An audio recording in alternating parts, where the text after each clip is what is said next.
go, open the before. Another whenever.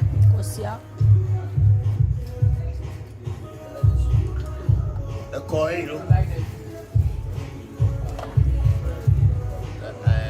and then no one. A coin. A coin. A crying.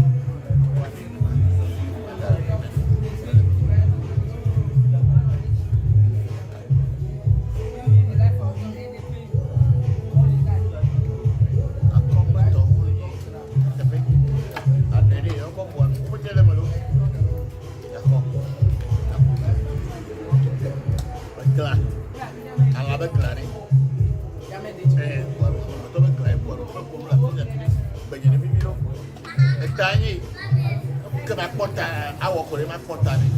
A family, a tossy. A family, a hammer colonel. I'm about for a local. You got her a tan, a woman, to hear a couple of years ago. When you look.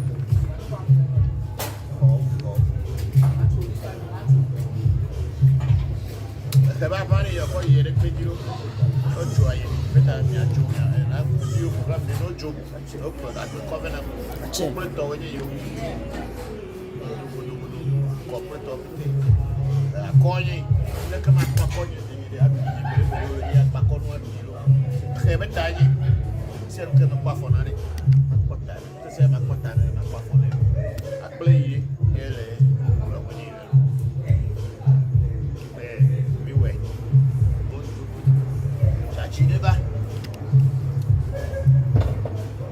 This medicine you are giving him. Oh, it's medicine in the house.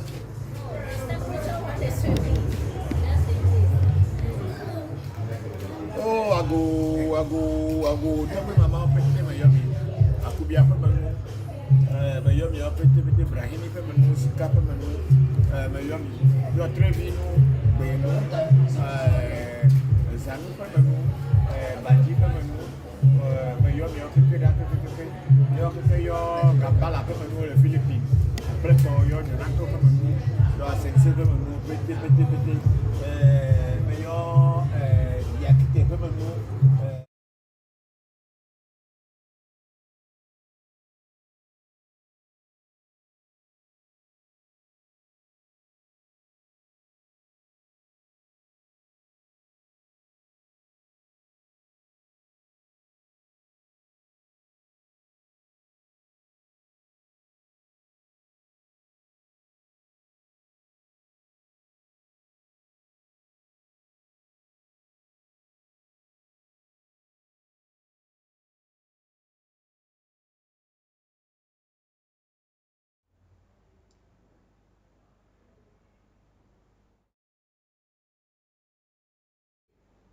Good afternoon, good morning, and good evening, wherever you are at this moment. Thank you very much for joining our live session, the Voodoo Education live streaming from Africa Magic Temple.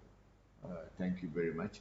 We are very sorry that we are a little bit, I myself am a little bit late today because we've been working for the past 3 days and we are not having enough rest. So we are so tired. Okay, you can even tell from my voice that we are so tired. So I was taking a little bit rest, but I am here now. So please prepare your questions and then send them to me, and then I'll answer them for you. Thank you very much. I'm going to pour a very simple libation, and then we start.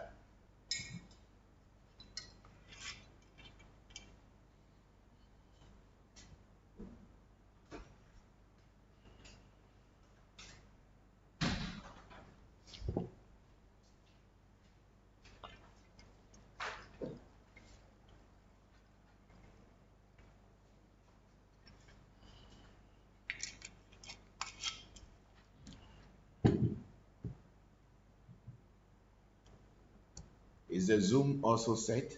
Yes. Okay.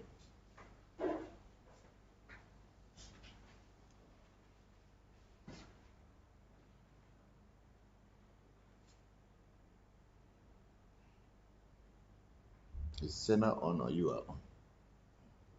You.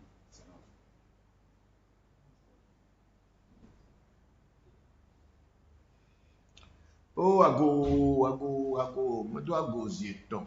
Meyo mauga sobolisa, mauga kitikata, mauga esse joto, amejoto. Senna no amelo, setena no ame, omo na fevi doko na fevi. Omo na vi me bia na doko na vi ogbe na doko na fevi me bia na omo na vi ogbe, se popolipo, se da tafia. Esse nyo, amenyo, segra, amegra, se Georgie, me Georgie. Madu ago. Meyo sheme ham for rasho, pete do ago, meyo semi for rasho, madu ago. Meio Abraxas, meio se adrepo do ago. Eu tá adreto vai vir meu pô, vê só, acaba eu do ago.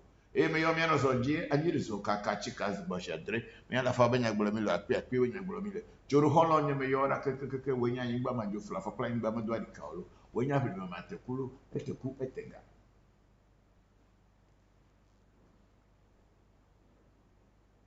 O meu wakan bechi o wakan ngoni wakan je wakan su wakan tro wakan mi wakan fi wakan ma mi wata wakan ga wakan peli pa be megba haja do lo akofre ba mo doji fi to ba sro mo te doji me yo mi nuda o yo mi khogba be wa o ka ko pa mi o zango o yo mi peli bi ra ke mi a khogbe se e me yo ra ke wo jo pata jo maku afoke me vol mo ji chi me vol fu do me gbere ko ko atore mo fo me jo gbe ni o he ba jo gbe ni mo to aye mo ju to anu kwara pe be ni le fe me gbe to ba jo tu zo pe bu mo no te pere ka jo pata be le ha fi jo vo va jo nye jɔkpata woƒe fia. Jɔkpata metro na megbe de amewo lo avi fagbe ɣlie ɖi. Jɔkpata nenɔ anyi hafi mia adzɔ loo. Jɔkpata jɔkpata. Meyɔ enye nyateƒe meyɔ o ame si megbɔ dzi ɖi o totɔ gbe ɖe ke aƒakpe luti zugbolu adzima ogbodu kple oɖo dzɔlelo ƒe ŋkɔme. Valenti fafa me lo valo dzo nakpefu agosakpate meyɔ atigeri meyɔ goromedu yɛrɛ keŋkeŋ alafia. E me yo amaga sese geja papa sese sese to geje me yo brahini me yo gbogbochi me yo ngbe foli ko mo ke go ngodo kulu che mo ko nga to gbenyo me yo to ko so ko be no nya ko so ko fo ni ko geje tasi nya mo si fusi ja mo ko so abra ko bra mama ni gbojo mba to gbenya ko fi to gbenya ko bia mensa to gbenya mama ni doro e fo mba peku no fo hare na ni apete ke kuto me ne fa na ni gbogbo re na gbogbo ne fa na meyo fonye Celestine ya wakubia Katrina kubia fonya sese ko fonya obena kubia kuto bene fana milo ya meyo mi asro o mo achichi atupa ya kubia Cecilia akpene katape mensa kuto bene fana gbogbo ya uno tuji boko tuji tabo tuji meyo kinikiri hasese ko njida para subara nana meyo rakete meyo boko adafili so sofa hu agbobi boko afacha wa joge medo ago meyo to gbe fiato si mo kavi abenyina si akotinara yo hunu le bakpo yo hunu le gbe abega tobia maze me yo mira yo tobia nanu tetu ejita tobia Abraham jibe no le chami me yo nima me yo evie kpamare Daniel evie kpamare le agbado le Nigeria ko hare na kuto me ne fana mi gbogbo re mi na gbogbo ne fana me yo tre vivio me yo Abraham vivio me yo geje vivio me yo kubia vivio me yo gbe vivio ya tefe ko hare na mi opete kuto me ne fana mi Oya poi ji mele nungwa teshi egenu pete ben vio pete mba ha na mian kuto me ne fana ni bugbore me yo abochi sakra kama chwa be adogo ko to ko li donko kun ma ko agbe ngbe to bro le to franta man ni ko abi sinkra ko fito jabaku o to ko fito hen ko vi atra kable me yo mi pete me yo afa na go no afa gbo ma jeso pe tom so le me dak pa gidi me yo kwale gbe meji eku meji wole meji lo so meji mani meji abla meji akla meji buda meji sa meji ka meji trupe meji tula meji lete meji che meji fu meji wala che tula me yo club of me kwa to ba do bo to ba de ko ni bisi dagbe lo umbuga ke mi bu bona to me ya no mi an ajo mi an ya gbe anu nu na me ni gbe anu to me na me puire ma puire ni atoji tu vi ni ko me ni la tataro ni me nya pete awo Lebe yo sugu bojo bi anyi ha si chape mba gbe de mba so pe mba bi pe mba mukata o pla koda ko ba bi ta ko pla koda yo sugu nu para wato ahana mi tede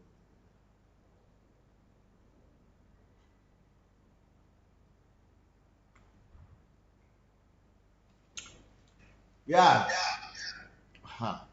think you have to lower yourself otherwise you will get a feedback you better put it in your ear if you have a earphone Thank you very much. I think last week we had a very interesting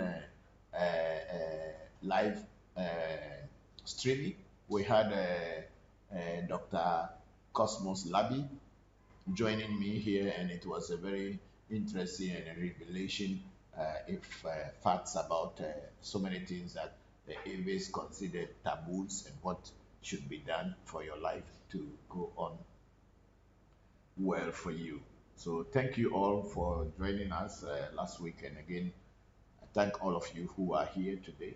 And we have some friends also who are live with us at the shrine gallery now. So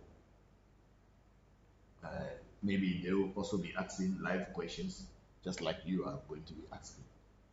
Okay, so let's go.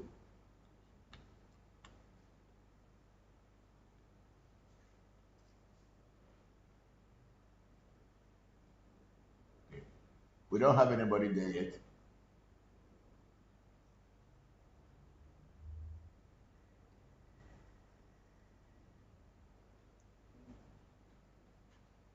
Greetings, Papa. There is only one person. Shamba. Yes. Okay. I think we are not getting you, and they have not connected there. Okay, go ahead, Shamba. Yes, Papa. How are you? I'm good. And how are you too? I'm good, Papa. I was watching the Zoom when Yes. you did the ceremony. Ah, okay, Papa, huh? Okay, go ahead. I really like your Adewu that you had. It's very nice. The new one that I wore. Yeah. Okay, it's my cousin who is sewing them, and he sewed those ones special for us, for Sena, for myself, Mauli, Kofi, and Seiram. So I just outdoored mine, and he is a Muslim, and so he added a lot of Islamic and also uh, uh, Hebrew uh, talismans to the to that one. So those talismans are not my own hand making, but he also added his Hebrew and uh, uh, Israeli, Jiddish, all kind of this, and all the way back from 6 and 7 books of Moses, and also from the 8, 9, and 10 book of Moses. So he added some of those talismans to that. It's a very beautiful one, and look. So I'm going to tell him to sew one down for you. So when you come, I can give it to you.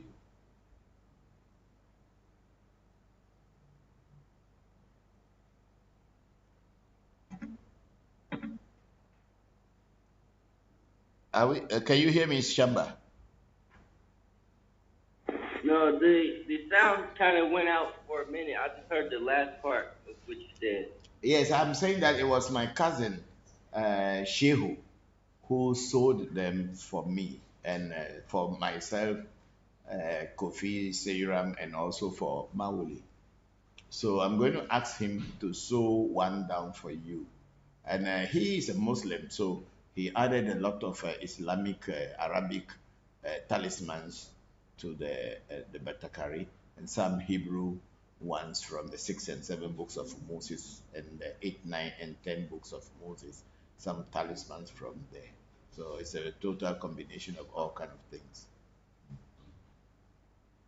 Oh wow!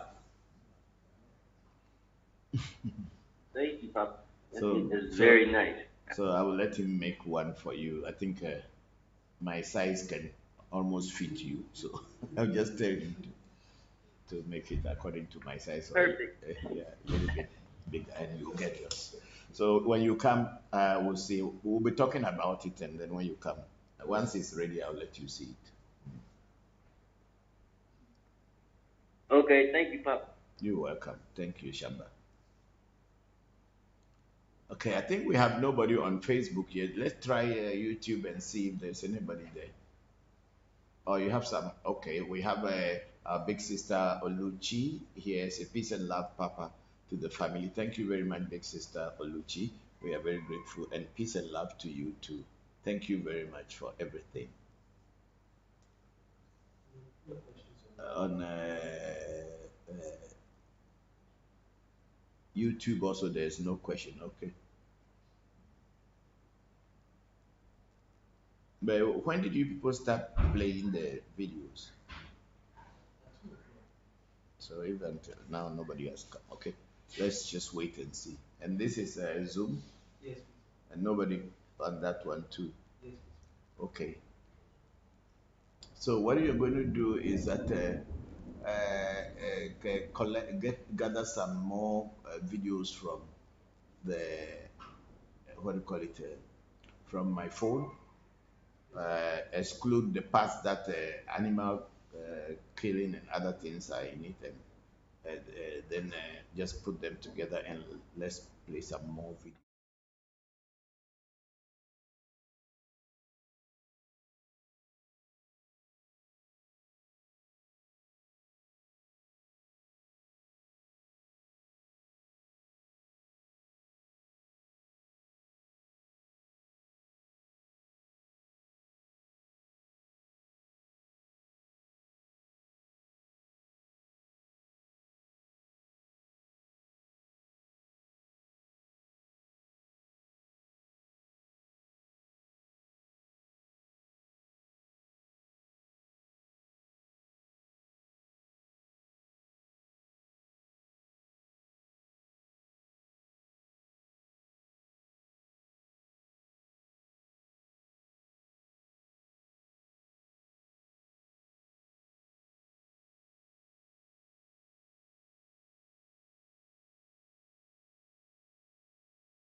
Nicholas. He is a photographer, and he does research into traditional spirituality and also into voodoo. So he wanted to ask a question. An art historian. I say? An art historian. An artist? Art historian. Art historian. Art historian, yeah. Okay. He's also an art historian. Great. Very important. That's very important. Yes, go ahead. To personal circumstances, I missed the Patakari part, but I would be interested. You just mentioned the Patakari you were wearing during mid-year. It had Islamic and Hebrew talisman. How do they work together with voodoo? Okay, that's a very good question. So the Nicholas is asking the question why, how does this Jewish, Arabic or Hebrew Arabic talismans work with voodoo? One thing a lot of people do not understand in the world about voodoo is that what is voodoo? The simple understanding and meaning of voodoo means spirit. And spirit does not belong to only West African Aves, or does it belong to any particular people? Spirit is universal. And you can work with any spirit in the world or in the universe if they choose to work with you.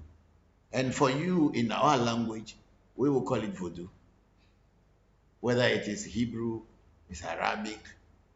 Because this mirror here, this is actually kind of Arabic connected, but it's voodoo in our area. And under this mirror, I have a talisman, which is mostly from the 6 and 7 books of Moses, spirits that were used in those days. And then underneath, I have the star, I have the tetragrammaton, which is a Hebrew sign for God. So for voodoo, does not mean that it is coming from Africa, then it is voodoo. Voodoo, it means spirit.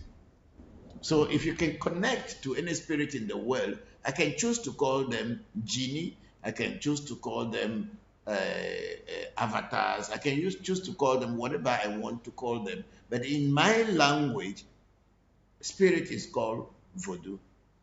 So Hebrew, Arabic, whatever, if that spirit from that sphere or from that geographical station decide to work with me and I know their secret, then I can work with them. Because like today we're talking about, not today, myself and my son Senna, there were so many things that I had told him about some dwarfs in Japan that I was working with before even going to Japan. I did not know that even the incantation was Japanese because it was written in English. So I didn't know, and they didn't say that this is Japanese, but they just mentioned the name of the spirit, like the dwarf Roko. And then when I went to Japan, then I realized that there is a mountain called Mount Roko. And then that my connection to that mountain is that, oh, then this dwarf Roko may be from this Mount Roko, because dwarfs usually live on mountains.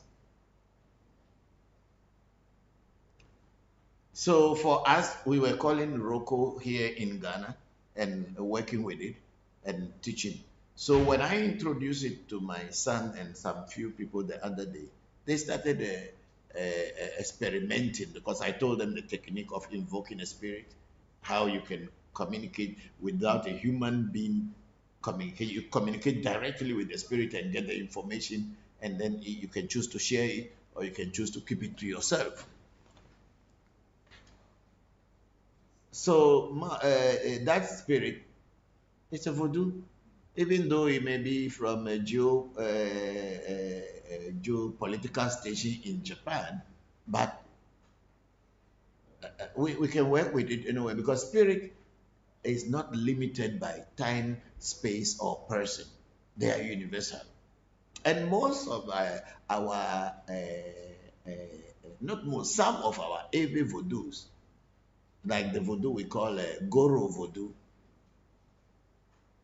and Alafia, all these Vodus originally were not from Ewe land. They came from somewhere, maybe from Arabic background.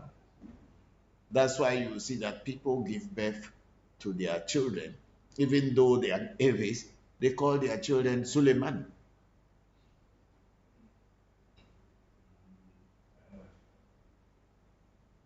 Yeah, they call some people. You have never heard it before. No, I never thought about Yeah, yeah. People call they are not Muslims, but they will call their son Ibrahim, or call some child Buzanga, even though they themselves, like Abochi, because some people family names is Abochi. Where does that name come from? It was because of the voodoo that their ancestors had, and it's coming from. That is a language in which they told them, oh, the voodoo's name is Abochi. Like this one is called Abochi. Abochi is not an even name, but it became an even name over time. Even some families bear that name today as Abochi. But the real name is not originally Eve. It came from somewhere. So spirits are universal. They are not limited to anybody. That's why when people say that, oh, don't teach white people our ancestral secret. I said, what is your ancestral secret? Your only ancestral secret in Voodoo is your family stool. Your family stool, which become your ancestral line, that one belongs to you. You may not want to share that one with anybody, but when it comes to Voodoo, Voodoo is universal. So who said that white people do not have Voodoo? If white people do not have Voodoo, why they have the word spirit and fairies and all this in their language? They may not call it the word Voodoo, but they call it in their own language. Spirit, fairies, mermaids. We are calling mermaid Mamiwata in our language. They call it in their language mermaid. And it is the same thing. So you can't say that they don't have Mamiwata in their culture. They may not call it Mamiwata, but there is Mamiwata in their culture.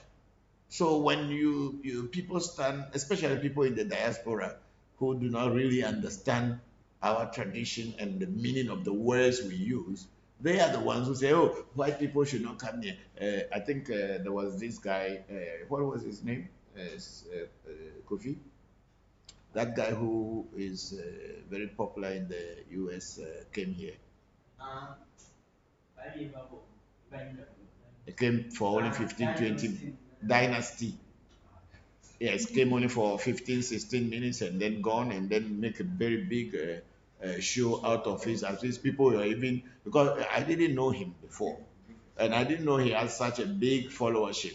So people thought that when he was introducing me in his program and saying this thing, people thought he had come to Ghana. People started calling me. He came to Ghana, but the time he spent with me for about 15 minutes and then I have to get him a taxi to go back to the airport and go.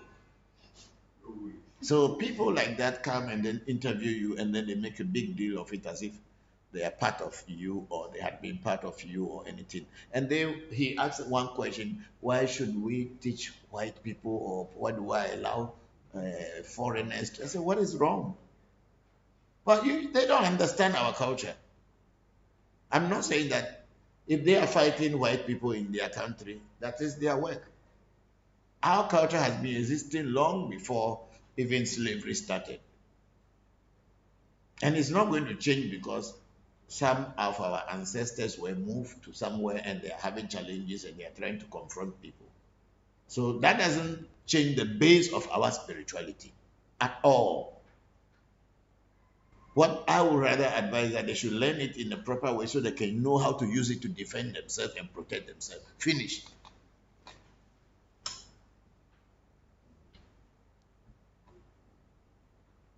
Because when you don't understand anything and you are only looking at the surface, you are only taking it from the surface, you can't see the bottom.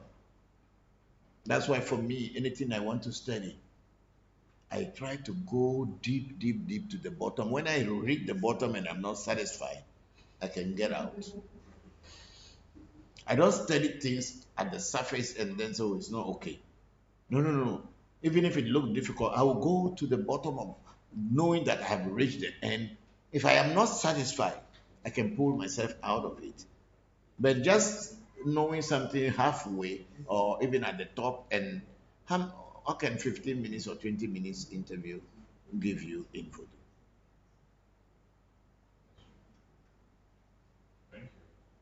You're welcome. Thank you very much. Okay, now check the questions if we have any. Maybe now people will start coming.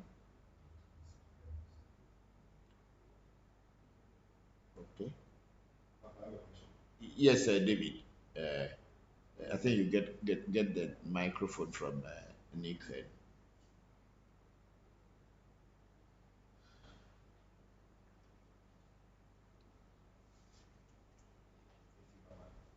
You're welcome. So you were saying that there are spirits from different places all over the universe, and they can work with you. So my question is, how do people, with the knowledge of voodoo or spirituality that people generally have, how do they encounter and work with foreign spirits? Okay, to the normal human being, you call it foreign spirit. But spirits are universal, they are not foreign to anything.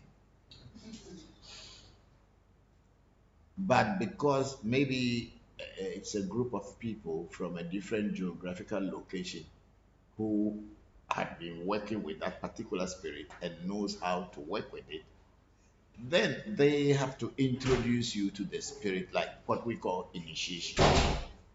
They have to initiate you into that spirit and tell you its techniques. And if that spirit is willing to work with you, then of course, initially you may have to learn some languages from those people because that's the way they used to communicate with the spirit. And after you learn how to slowly, slowly, you can now bring that spirit to your own way and ask the spirit if you want to use your own language to call him or her, what should you say? And if it's a living spirit and it's a real spirit, it should be able to communicate with you and give you the incantations that you can use in your own language to be able to communicate and maybe make understanding easier of the communication or the incantation that you are saying. Because there is this soap I used to prepare, which is a very strong crowd pulling and aura enhancing soap. I have different types, but this one is called Avado Abaclo.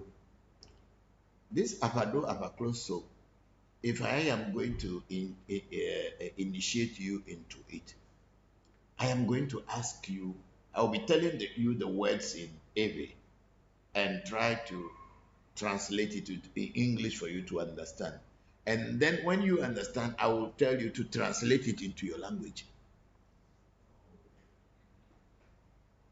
Because I will tell you in Ewe that this is what Avado Avaklo is. Then I will translate it, if you are not an Ewe person, then I will translate it into English, which is a common language that everybody can understand. Then I will ask you to translate it from English into your language. Of course, you will lose some important points or some because of translation, but yet still it will work because you will begin to understand it in your own language, and it makes it easier for you. But see, spirituality is not politics. Spirituality is not politics at all. Religion and others may be political, but spirituality is not politics. So spirits do not really discriminate whether you are black or green or white. It is your heart, your inner consciousness is what they judge whether to work with you or not to work with you. So it has nothing to do with your skin color. If people start to use skin color as the base of spirituality, then the person does not know what spirituality is.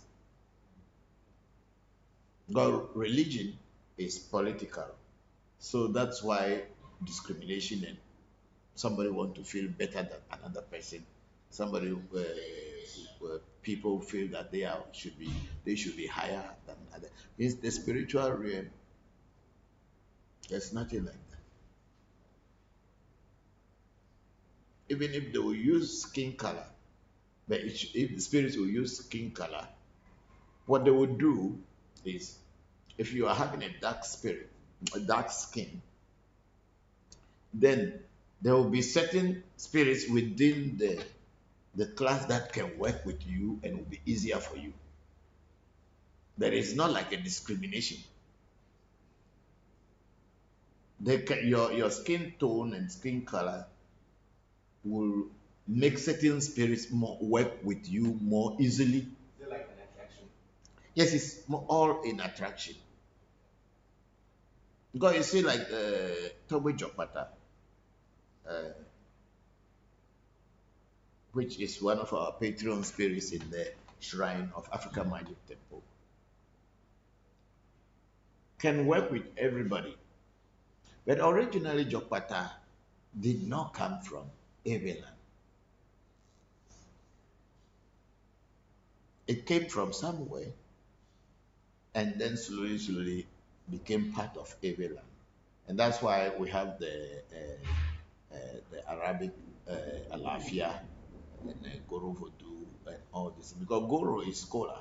And when you say Goro Vodu means a cola eating voodoo. Our people, naturally, we are not cola eating people. Yes, once in a while somebody will eat cola. But then when you see that people start working with that spirit, then you will see buta. You know what is buta? The one they fetch water inside for Muslims to drink and wash and this. Then the voodoo will have that thing near it. So it's telling you that it's coming from the Arabic background. Because they use the buta for ablution. In our culture, we don't use buta. We fetch water inside pot, then we wash.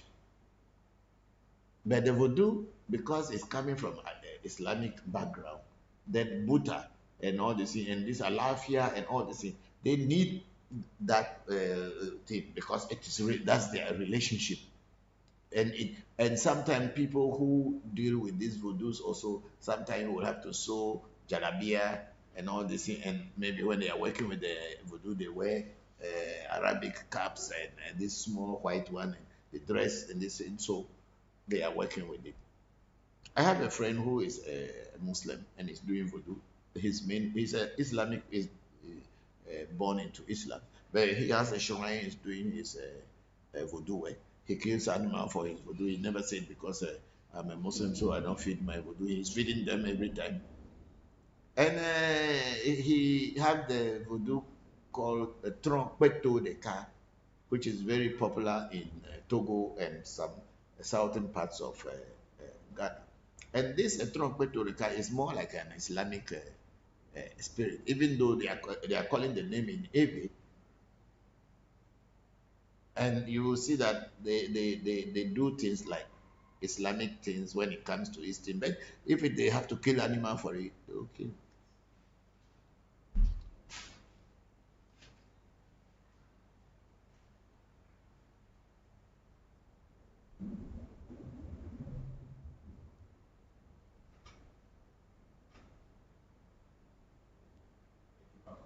You are welcome. So the spirits do not discriminate or there's anything. You can work with any spirit from anywhere.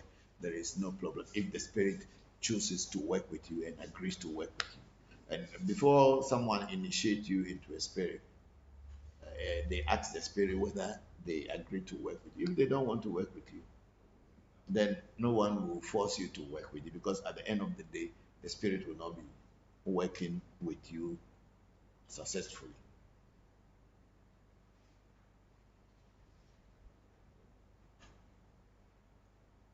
Marina, go into my fridge and see if there's water in the bottle. Drink for me.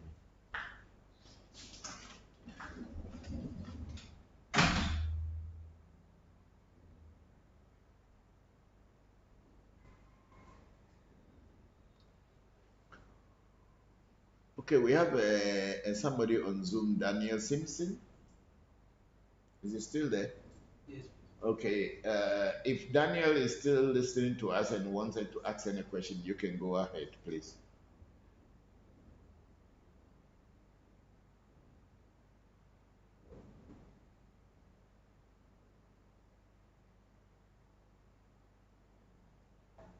Hello, Papa. Can you Hello. hear me? Yes, I can hear you, Daniel.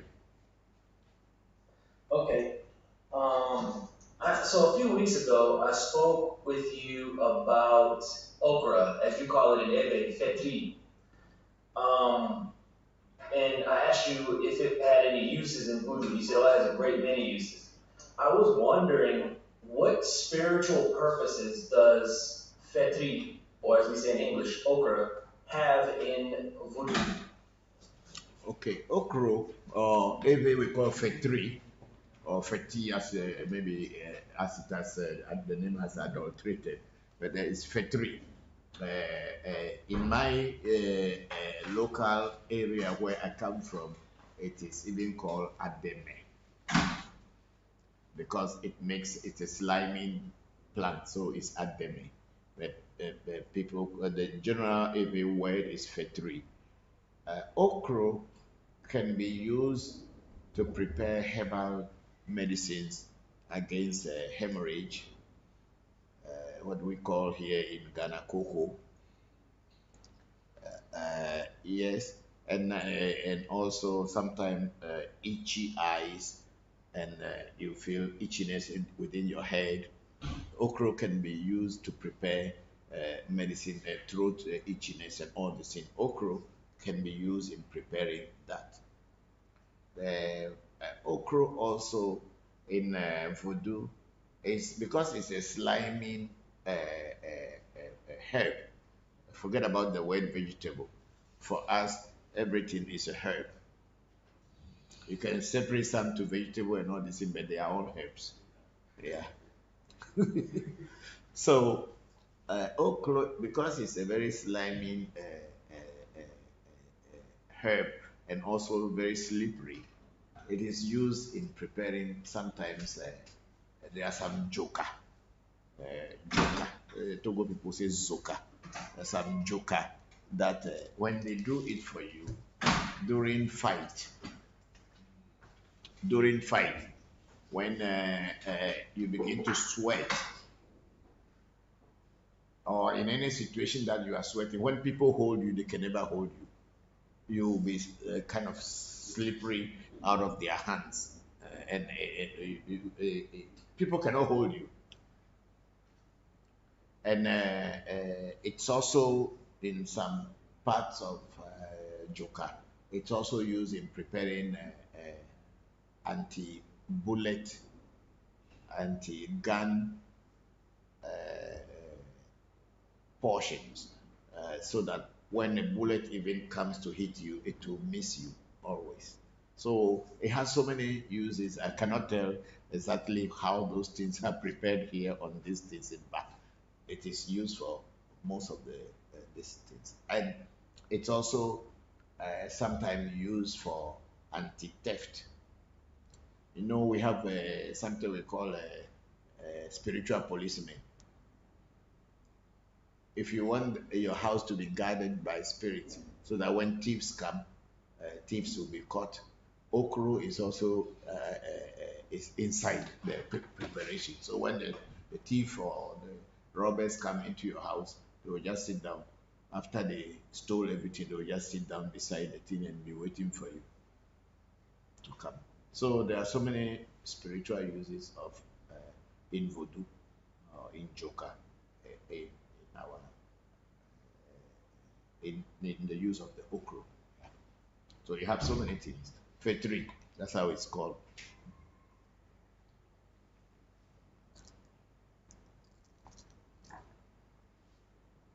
Thank you so much, Papa. That helps me out a lot because where I live at, we eat okra a lot. It's a very important plant for us. So you telling me that really helps me out a lot. Thank you so very much for that information. Thank you, Daniel. I'm very grateful.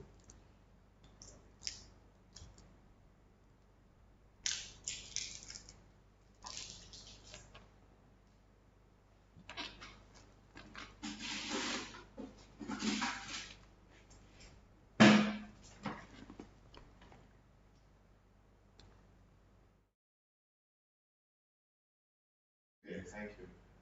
Now you use the word joka and voodoo. We have been talking about the differentiation or the similarities between the two before. Now you use the word joka to elaborate on the use of okra. Why? Oh no, not only in use of okra, but generally, you see, as I said, the word joker is more into the central or the different areas. We don't use the word voodoo for our traditional spirituality. We call it joker. But when you move down to the southern part of Eveland and part of Togo, then the word zoka, they are calling zoka. They are not calling we call it Jo, because the word actually starts with DZO, but people cannot pronounce the Jo, so they say Zo. So they are kind of removing the D when it comes to pronunciation. And as time went by, they have also removed the D from their pronunciation, from even from the writing. So they are writing Zoka. So a lot of people sometimes think the Joka, which is the original root word, it lost its real pronunciation and the written form. So people are calling it Zoka, Zoka, Zoka. Just like we call water Chi, TSI, Chi.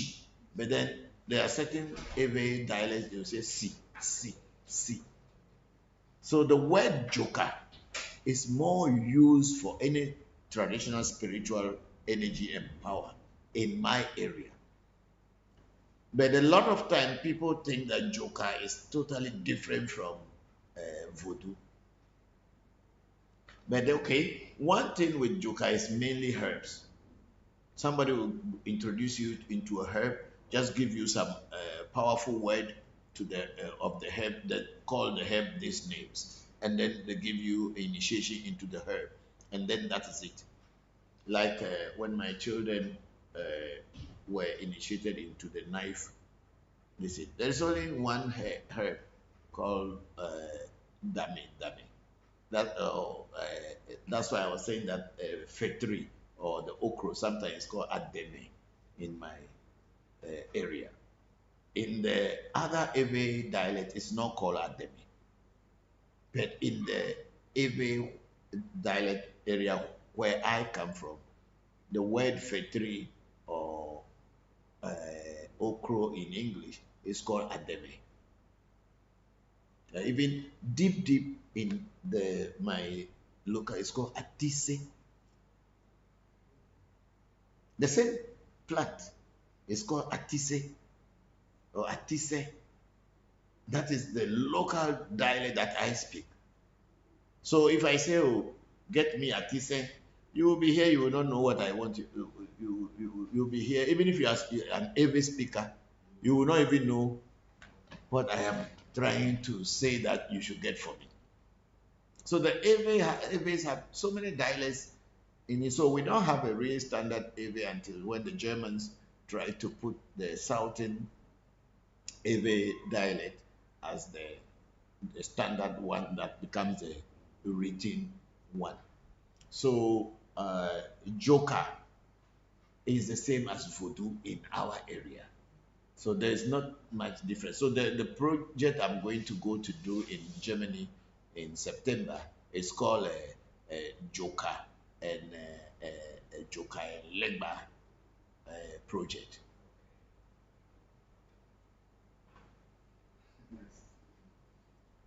And this is going to be organized by universities. It's not like me just going as an individual, but it's a university program that I am also part of. Because the people, the collections that the Germans took, or the Bremen people took from our place, our people told them this is Joka. They never call anything Voodoo.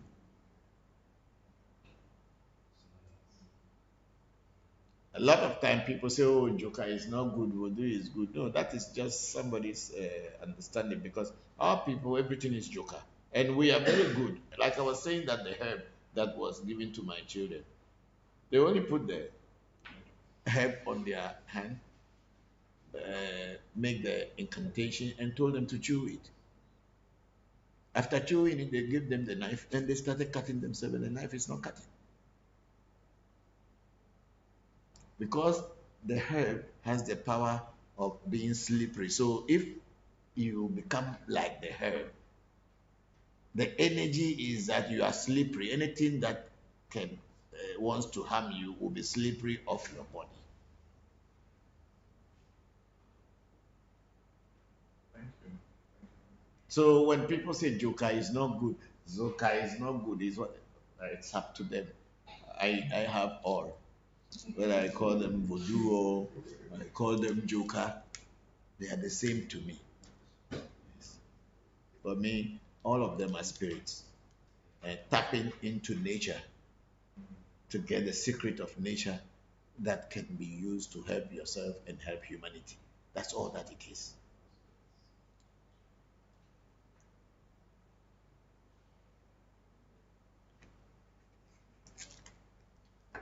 In my area, most people do not mount the voodoo.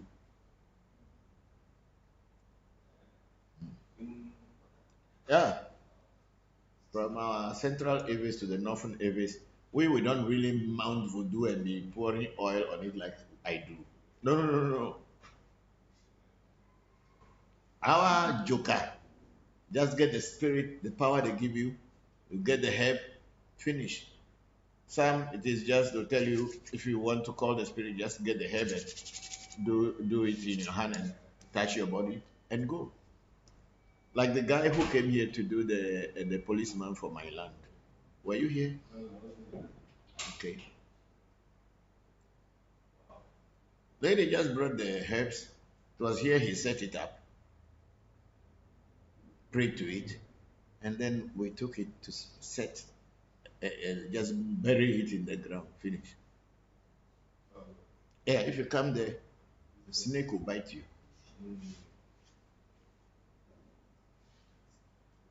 Like a defense system now. Yes, if you come there, you are not the owner, you want to trespass, snake will bite you.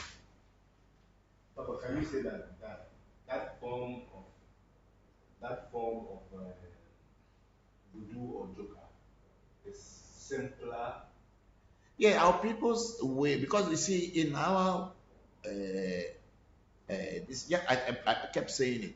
We don't really do worshiping. Because the moment you start doing worshiping, you are changing the whole thing into religion. So you don't do worshiping. What you can do, what people may consider worshiping, is thanksgiving. Then people will say, oh, you are worshiping. But in reality, you are just thanking the voodoo, just like the media. The voodoos have been working for 6 months, the past 6 months, and we have seen how much they have worked, how much they have saved lives, and also have brought good things into our lives. My children are going to school, people who brought sick people here, people who hospitals have even one way or the other declared that they will not be able to survive. They brought them here, and we only use the knowledge and wisdom we have with nature and change the situation. There was even a recent case not too long where there's a man who was dying and could not. We started hearing the person talking through the nose, speaking in the nose in our culture. The moment you start speaking in your nose, means your spirit is leaving the body. You are becoming a ghost. Those are the things our people know. That means your spirit is no more within you. You are living, walking, but you are just on the string, just being held by a string. When the exact day comes and that string cuts, you are pronounced a dead person. We were able to get the spirit back, and the person is now no more speaking like that, and is coming and walking, and it's getting stronger by the day. So when we look at all these things, we have to say thank you to the energies, because I am not a spirit. I kept saying it. I'm just human being like anybody else. I'm not a spirit, but maybe the difference between me and you is that I know the secret of how to communicate with nature and be able to use it for helping myself, to help myself, and also to help humanity. That's all the difference between me and other people. I am not a spirit, and I'm not special in any way, but I can understand the language of spirits and then translate it to people. That's the difference. So when spirits have worked for you, you have to appreciate and say thank you, just like how human beings may work for you and or work with you, and then you pay them, or you say you give them a token to say thank you. It's not worshiping. I like the distinction between that, because if you are not worshiping, then you're only being grateful Yes, for yes. the. Well, because the worshiping aspect is what I don't like about any spirituality or any religious or philosophy. I don't like about worshiping. Because in worshiping, they are just telling you stories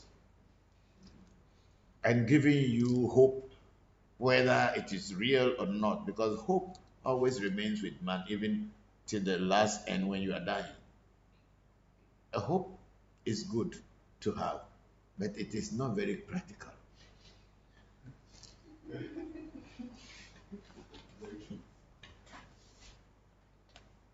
Because when they tell you you're going to go to heaven when you die, yes, you are hoping to go. So they say do good things. So you are trying to do good things. What is the guarantee that you are going? Because nobody had ever gone and came back and say, oh yes, I went and I came back. So it is just hope. And that's what religion sells. It's not practical. Religion sells hope. So for me, anything that is just hope, hope, hope, I don't like it. I want to see something and I want to will and let it happen. And that's what Vodu does. Yes, that's what Voodoo does.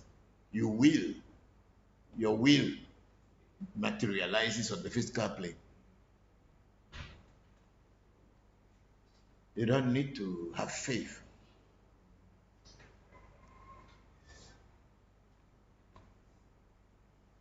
And that's difficult for a lot of people because people think that having faith makes life easy. Just believe. And when you believe, uh, you are covered. Just believe. But then it is, why should you just believe and think that you are covered? To believe is not to be sure,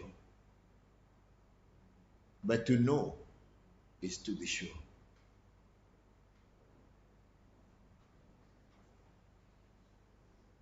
Because if you, David asks me, Papa, do you believe that I am here? I will tell David that no, I don't believe that you are here, but I can see you. I know that you are here. So a belief system that is based on just belief, and that has carried the mind of black people very much away from the truth. That they just believe and they think that that is enough. Or then everybody tells you, the colonial masters told us that, oh, you just believe, having faith, you will get there. It's okay, but to have more knowledge and wisdom of where you are going and have a practical experience and some experimentation that can tell you that, oh, where you are going is real. And then that gives you confidence. And the confidence is not based on belief, it is based on experiment and experience.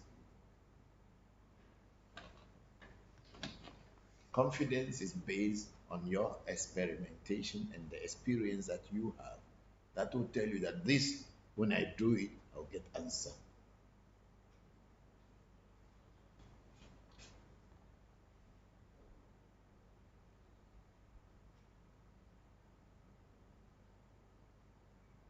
Hello, Papa. Hello, Baba Wakiri or Shamba. This is Wakiri. Okay, Thank you. Um, you I were. don't know. My phone had glitched out for a second. Is the line open for questions now? Yes, you can ask questions, Baba. Okay. Thank you, Papa. Yes. It is good to hear your voice. It's good to be here. Thank you. Um, Thank you for being here. I want to touch on. It may be but it's big and grandiose. All over the world, and especially in African societies, when we enter the home, we take our shoes off. And it is said so we won't track different negative energies or dirt or the outside world inside of the house. Um, what you have on becomes you. And so if you step somewhere and pick a negative energy up, not only do I feel it is on your shoes, but it is on your person as well. But I want to ask, what is your perspective? What is your lesson in terms of energy besides dirt and nasty things on the foot or on the shoe coming into the home? And what is what is that interaction in terms of wearing shoes everywhere we go? We wore certain shoes back in the day as well. But what are the spiritual reasons why we do not carry our shoes from outside of the world into our homes on our feet? Thank you. Okay, thank you very much, Baba Wakiri. You see, as you said earlier, that we, when you walk in the day, we pick vibrations, we pick different waves, we pick different vibrations on our body, and then on, of course, our shoes that walk on the ground, which is dirty. And I don't think the removal of shoe is to uh, actually stop you from bringing your negative vibrations that you acquired during the day to the spiritual place or to a shrine. But it is more or less a respect. It's more or less of respect to the energies that you are working with, in the sense that going through the whole day walking over so many dirty things, because the shoe is supposed to protect your legs so that you can even if you walk you may not get hurt. So when you are entering into your homes or into your spiritual shrines or whatever, out of respect you remove it. But then uh, our setting in Africa, we have some herbs that we use to cleanse ourselves. So once a person wants to do any spiritual thing or go into a spiritual place, those herbs are prepared there. You use them as ablution, just like how the Islamic and some Hindus also do, by cleaning your arms, your face, and your feet of dirt. It's also a a hygienical thing, in the sense that if you are carrying any dirty or any organism or virus or micro organism on your feet through the day, by washing them off, you are kind of protecting yourself and also people that you are coming to commune with, because those organisms are too little for your eyes to see. You can't see them. So by washing off, at least you can imagine that you have cleansed yourself, just like how we go to our bathroom. But then you see, there are certain people that in the spiritual practices are also asked not to remove their shoe. So what do we say about such people? That's You are told that don't remove your shoe. You can bring your shoe in. You can bring your slipper in. So when we want to talk about it, you realize that it is more of a respect to the spirits. But then there are certain people like chiefs, people of certain spiritual heights, are told not to remove their slipper from their leg. They can wear it even if they are in the spiritual place. So they say the Dada should never remove his shoe coming into the home. right. So there are some people. So it is more of a respect. So if we want to talk, say to stop that, it's because of carrying vibration or negative vibration into our spiritual shrines or into our spiritual homes. That's why we are actually removing our shoes. I don't think then that means if a chief or somebody who is of a respected position is not allowed to remove the shoe, then why are they allowed to bring the negative things into the spiritual place? We have to look at it from a very practical point that it is more of respect.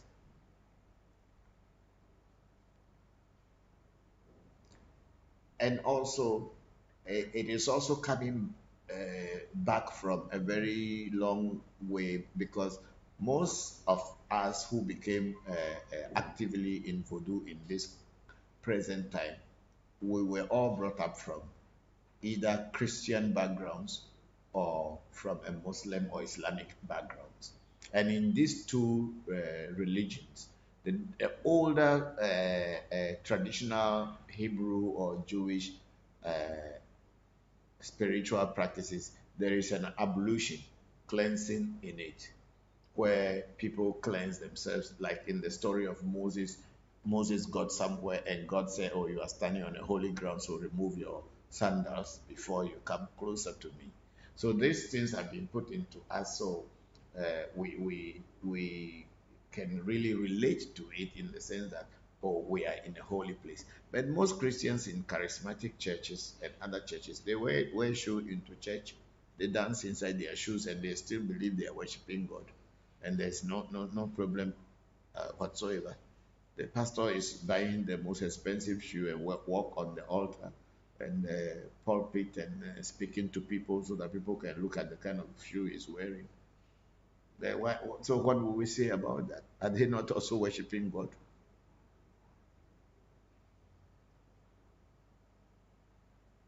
Right. Some days, we done seen pastors put their shoe on people's head and say you a blessing. They even put their shoes on human beings in their head. Yes. So what will we say about that? Right. You know, it is always, thank you, first of all, Papa. Because, like one time you said something, and it was in reference to, if a person has had sexual intercourse, Yes. and then, yes, it is proper for you to bathe, and then you go to your spirit. Right. But what if you cannot bathe? What if something hits you immediately and you need to talk to your spirit? Should your spirit not respond to you just because? They will respond to So, you. Your in the spirits, efforts of, yes, your spirits will respond to you because your spirits will know the situation in which you are, the urgency of the right, situation. So they cannot deny you just because you did not cleanse yourself.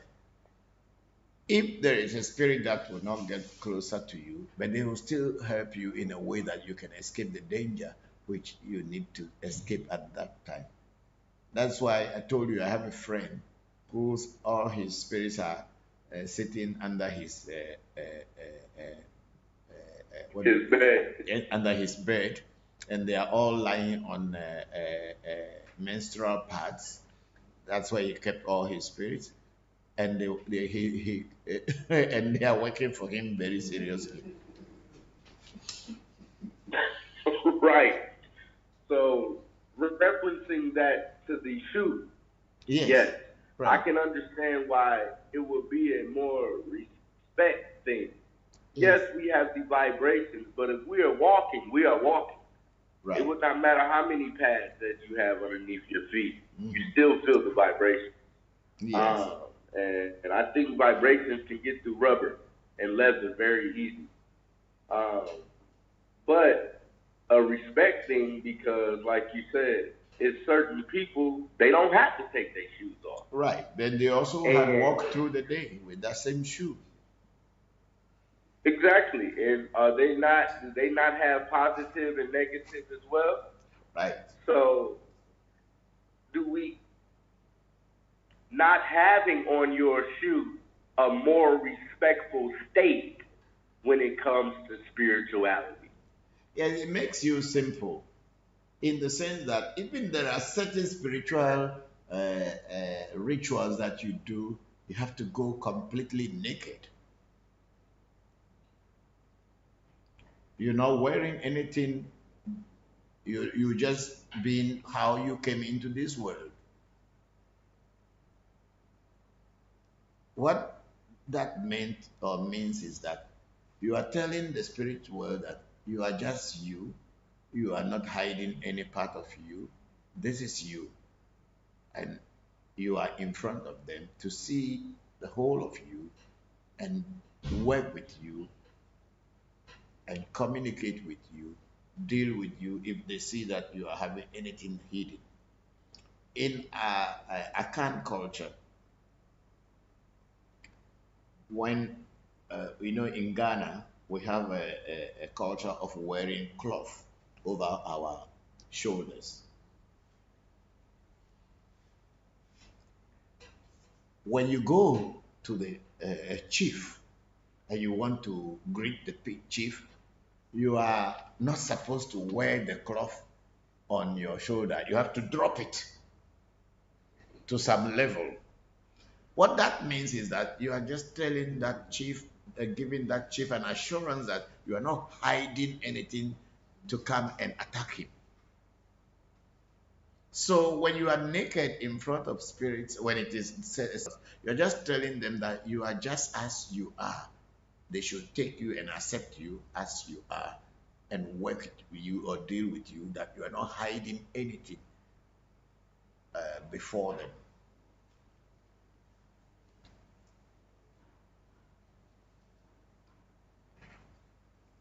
So, hold on, Baba. There's no way else. So it is more of a respect that we remove our shoes and we cleanse ourselves before going to where our spirits are. But if you are in a situation somewhere that you have to be in a shoe and even in coat and tie, you can be a voodoo priest or can be a voodoo practitioner. You can be in a coat and tie and still call your voodoos and it will work.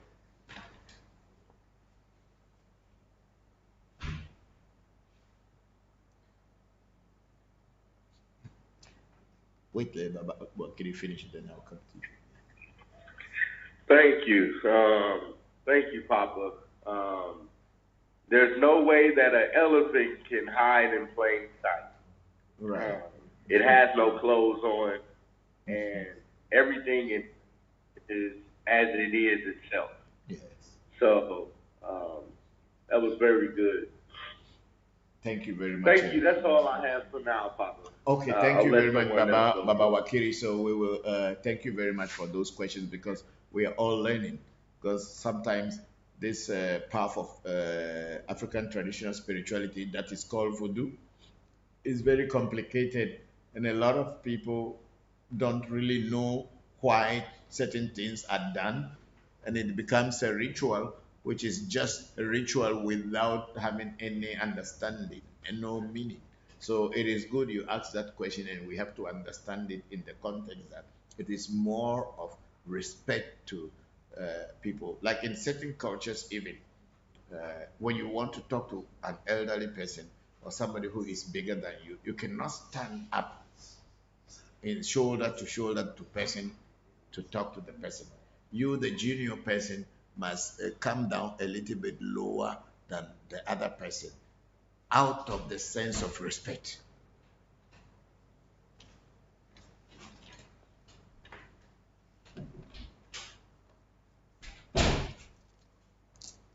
Okay, David, you can now come with your question. Thank you, Papa. I just wanted to piggyback on what was being said before. You said something about spirit knows the position you are in. Yes. And later on, when you talk about rituals where sometimes you have to go naked. Mm-hmm. I wanted to ask, when you say spirit knows the position you're in, The situation in you are. yes, generally people don't really understand What it means. what it means. Yes. Okay. When you say, I say that spirit know the situation you are in. Because when you are introduced to a spirit or you are initiated into a spirit, the spirit is introduced into you like a chip So the spirit becomes part of you and you become part of the spirit. So take for instance, you are making love to your loved one. Do you think your spirit will go and hide in the corner? No, the spirit is part of you. So the spirit knows that you are making love to your loved one. So in case there is an emergency, would the spirit say because you were making love and you didn't go to bath and all this, and if you call me, I will not answer? Then that spirit is not worth working with.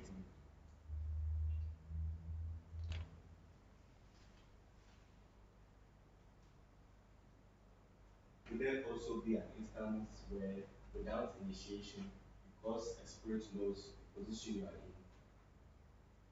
in, it just comes? No, because see, when we say you are working with the spirit, if you are not initiated into the spirit, then you are not really working with the spirit. You have association with the spirit. But having an association with the spirit is not like working with the spirit. To come and pray because somebody has a voodoo, you go to pray with the voodoo. You are associated with the voodoo. But if you are initiated into that voodoo or to that bobo or into that spirit, it's a totally different thing. If you are not initiated into a voodoo or a spirit or bobo, as we will call it in our area, or into a joker, as we will call it in our area, that means you are only associated with it. Okay, take for instance, before people go to war in our area, they will prepare you. They will tell you that if you have sex, you cannot go because maybe the kind of joker that they will be giving you or will be taken to the war field, if you are dirty, it cannot save you. If your vibration is mixed with another person's vibration, that's the death I'm talking about. It cannot work for you. So usually, before they prepare young people to go to this kind of situations or warfare, if it is necessary, they separate them from their family or all the people who will go. They'll be separated from their family for some few days, and certain herbal baths will be made for them to be bathing, to be ready, so that when they go, even bullets that are coming will just be flying past them. None is going to hit them. Will just be flying past them, and they'll be walking towards it. And I think somebody was telling me that recently during the Nigeria students and police problem that had happened, I think they have a name for it. I don't know any of you remember the name. Oh, there's a name there that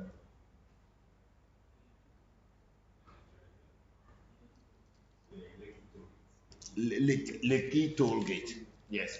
Lekki is a part in Lagos, or in Lagos, it's a part of Lekki. So at the toll gate, when this is, there was a person who saw on a video where there was somebody who they were shooting with a machine gun or like a AK-47, and he was just brushing off the bullet as if it's just killing mosquitoes, and was walking. And he went straight to grab the gun from the man who was shooting. He was just doing like this, as if how mosquito will come on your body.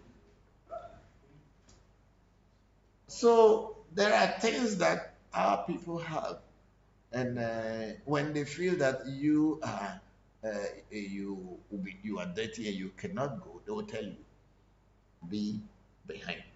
They can tell you, oh, you people take care of the house. We are going. So when you have, there's a song we were singing in this media. We have not been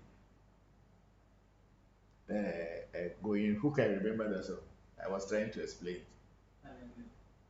In this recent media.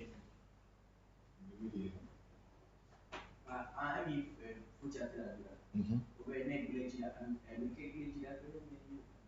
Make a glajira pene me you. I make a glajira pene me you. I make a glajira pene me you. I make a glajira pene me you. What if the song means that if you left your heart behind. Don't come to war field with us. What do they mean by that? Your heart is your love. If you have a lover, that when we will get to the war field and you'll be thinking about her, then don't come. It's a song that when warriors are going to war or when they are going to prepare people, so now they'll sieve through people who can not feel anything and go to fight. Those who will go there and say, oh, my wife is at home. No, we don't do that. So make a cake a G in every or in my typical dialect is lover. Your lover is your Aji. So anyone who has left their Aji at home, please don't come to the war with us. Don't join us. So when our people, this cleansing and this, your spirit will respond to you when you are in a situation. But there are certain spirits that will say, oh, because you had a relationship or sex or whatever, you need to do certain things. But I believe also that this is more of the way you deal with your spirit and mentally. God spirits are all energy, so you can find a way. Maybe you didn't take bath. There are certain herbs that we know they are cleansing herbs. You can get these herbs and chew them and cleanse yourself. You're okay. Because what the spirit wants is that he wants to see you as one, and if you can use a herb to neutralize that person's vibration that is around you after sex, the spirit can see you and protect you.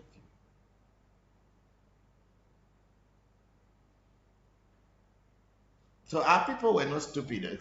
They were very stupid. A whole lot of things. So let me go on to Facebook now. We have somebody whose message has been here for more than an hour now. It's, Jane Tiffany Mamisawa Akofu. She's a daughter to me, and she's in the US. She's asking good evening. She's saying good evening, Papa. Greetings to you and the family. Trust the mid-year went well. Yes, the mid-year went very, very well, and we really had fun. People were more than happy. I don't even know what happened because this mid-year we had added some new herbs to Togbe Jopata, and it's so strong that even myself, when I went into his room the following day, which was the first, I went after waking up, I went to the room. The vibration was so strong that even without even the incantation, I started feeling my hand was just like this. So I think this in the next 6 months that we are going to go through, God willing, things will be much better. So it went well. Thank you very much, Mamisawa. Then we have Wise Survivor. Flex say, hello, Daddy. Good afternoon. I trust you and the family are doing great. May the ancestors bless you and keep you and the family. Thank you very much, Wise. We are very grateful.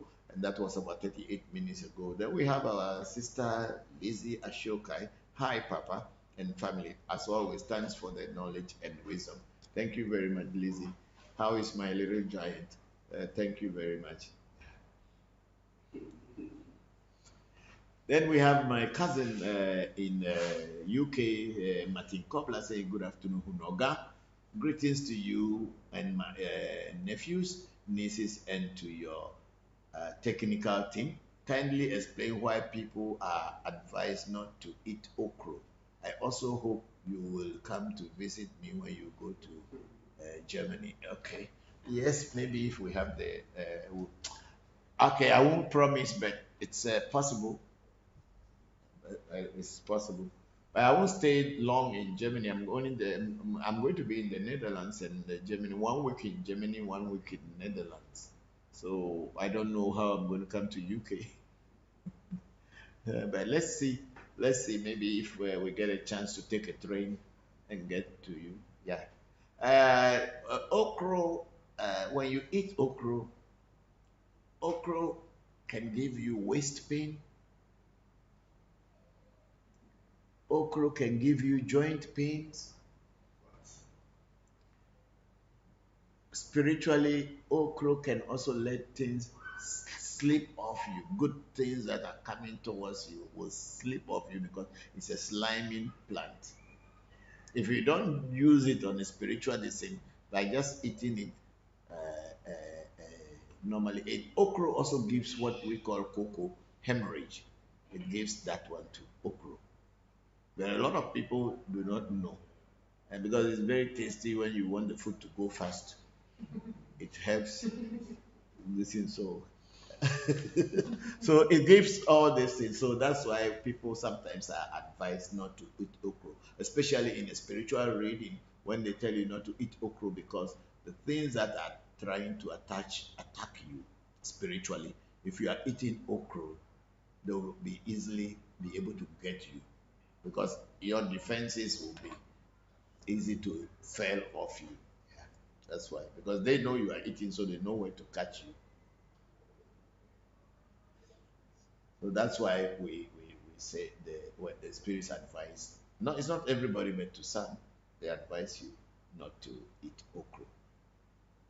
And then we have Danilo Imberili say, "Good day, Papa. The ancient powers are really waking up because I am from Cameroon, and the Germans are also about to return one of our community deities from my village after 120 years." Oh, Danilo, that's very good. Ours is about 120, 180 years. It's about 180 years plus now. So I'm going to go to look at them, and then we will ask our government, our university to institute the process of returning the artifacts, the spiritual artifacts that belong to the Eves, but then mainly from my area where I come from, Ewe land. So that's why I think I'm being selected to come because these things were taken about 180 years ago from my ancestors. So they want me to come and look at them, and possibly after seeing them and praying to them, we'll see the ones that are still active. Those that are not active, we will find out. And then we will ask whether they are active or not, we'll ask the Germans to return them to our place. And I am praying strongly that they will allow me to host them. They are mostly joker. That's very interesting thing. Then we have a SB here say, "Good morning, Bokor Christopher at AMT family. Thank you for sharing wisdom and knowledge. Knowledge dispels fear. I'm not afraid of African spirituality because of your sharing." Yes, it is not anything to be afraid of. Because if you don't have the knowledge and the wisdom of what it is, of course, you will be afraid. Fear is the greatest enemy of mankind. And what brings fear is not having knowledge, and wisdom of what you are trying to deal with creates fear. And that will shaking your base. So fear actually is the greatest enemy of mankind. But knowledge and wisdom dispels fear. Thank you very much, SB. And thank you very much for the WhatsApp chat about the other people doing their ancestral feeding. This is how we do it, as you see. An ancestral feeding where the names of your ancestors were not mentioned. And the person, the spiritualist telling you that they are feeding your ancestors without mentioning the names of your ancestors is a fake and a scam.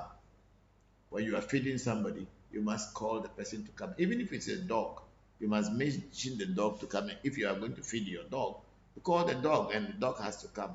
So without mentioning the name of the dog or without calling the dog to come and eat, and you say, "I'm feeding the dog." No, it does not happen in spirituality like that. Every spiritual ancestral feeding, you must mention the people that you want to come and eat the food.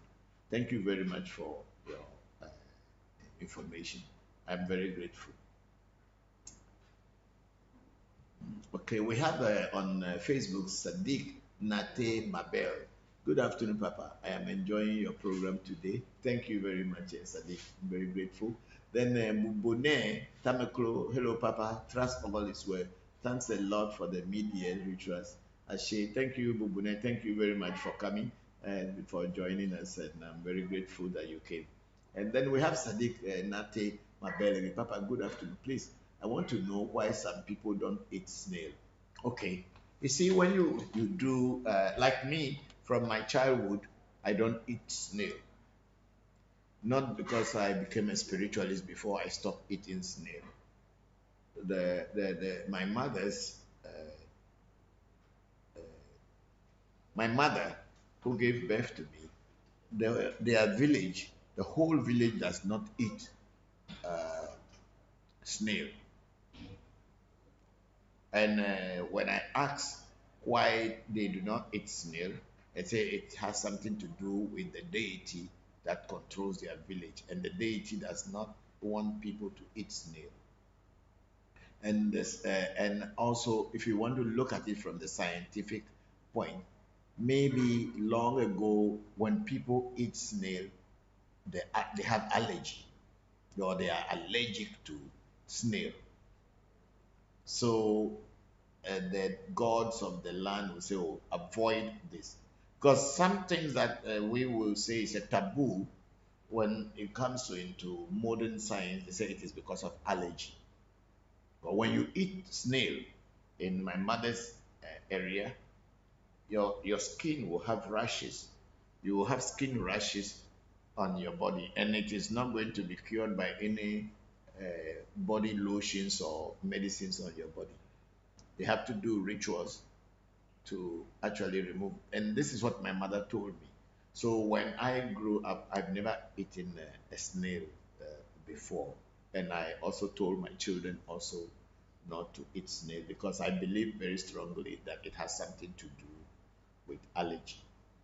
But if you are doing a reading and it comes into it that do not eat a snail, it is telling you that you see the mouth, the human lips is like a snail.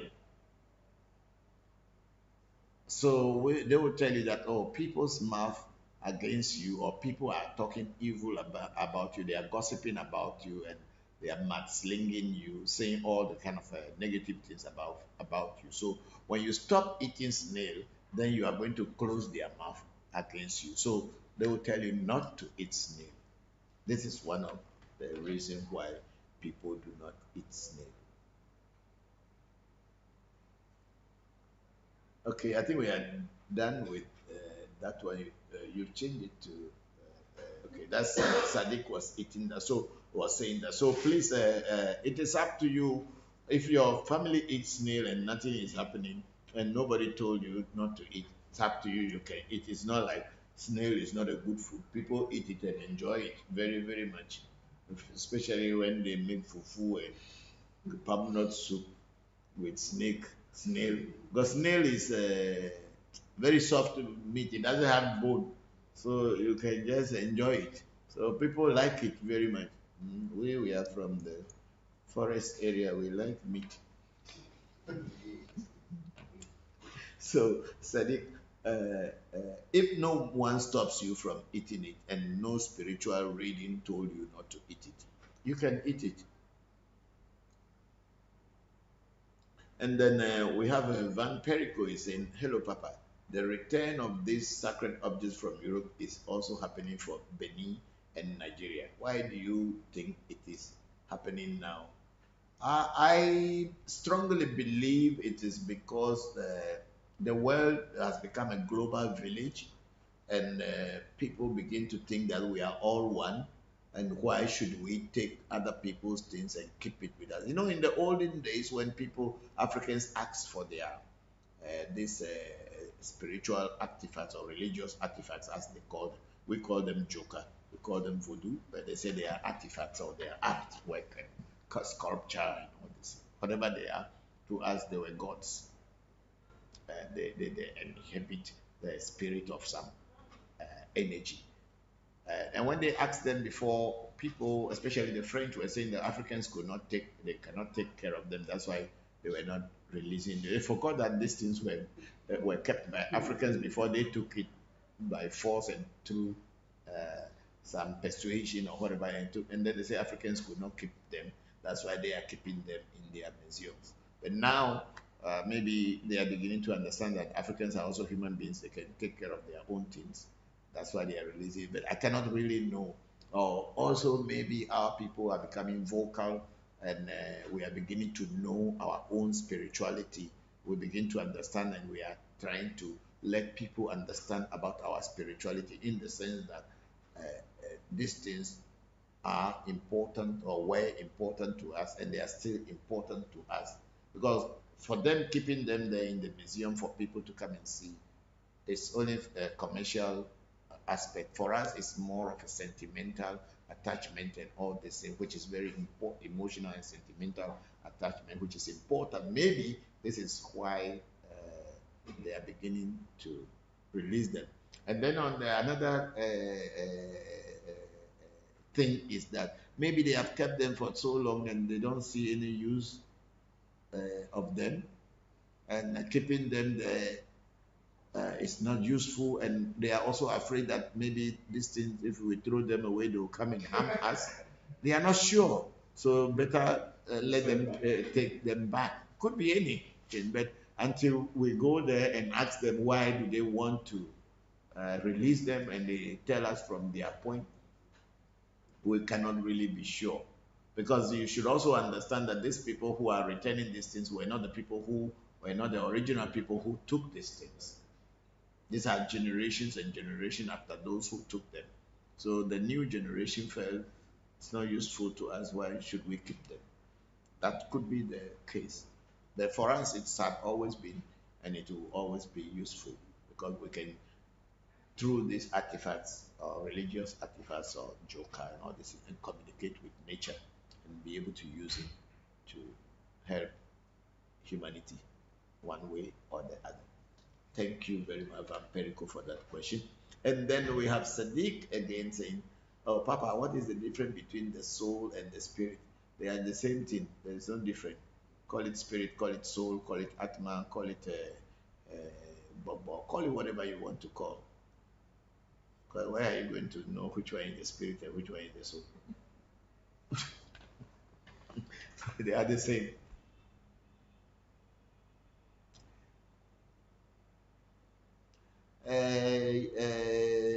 Vampirico is asking a question: if goat is a taboo for Bokono? No, I eat goat meat a lot. Even this festival, we enjoy a lot of goat light soup.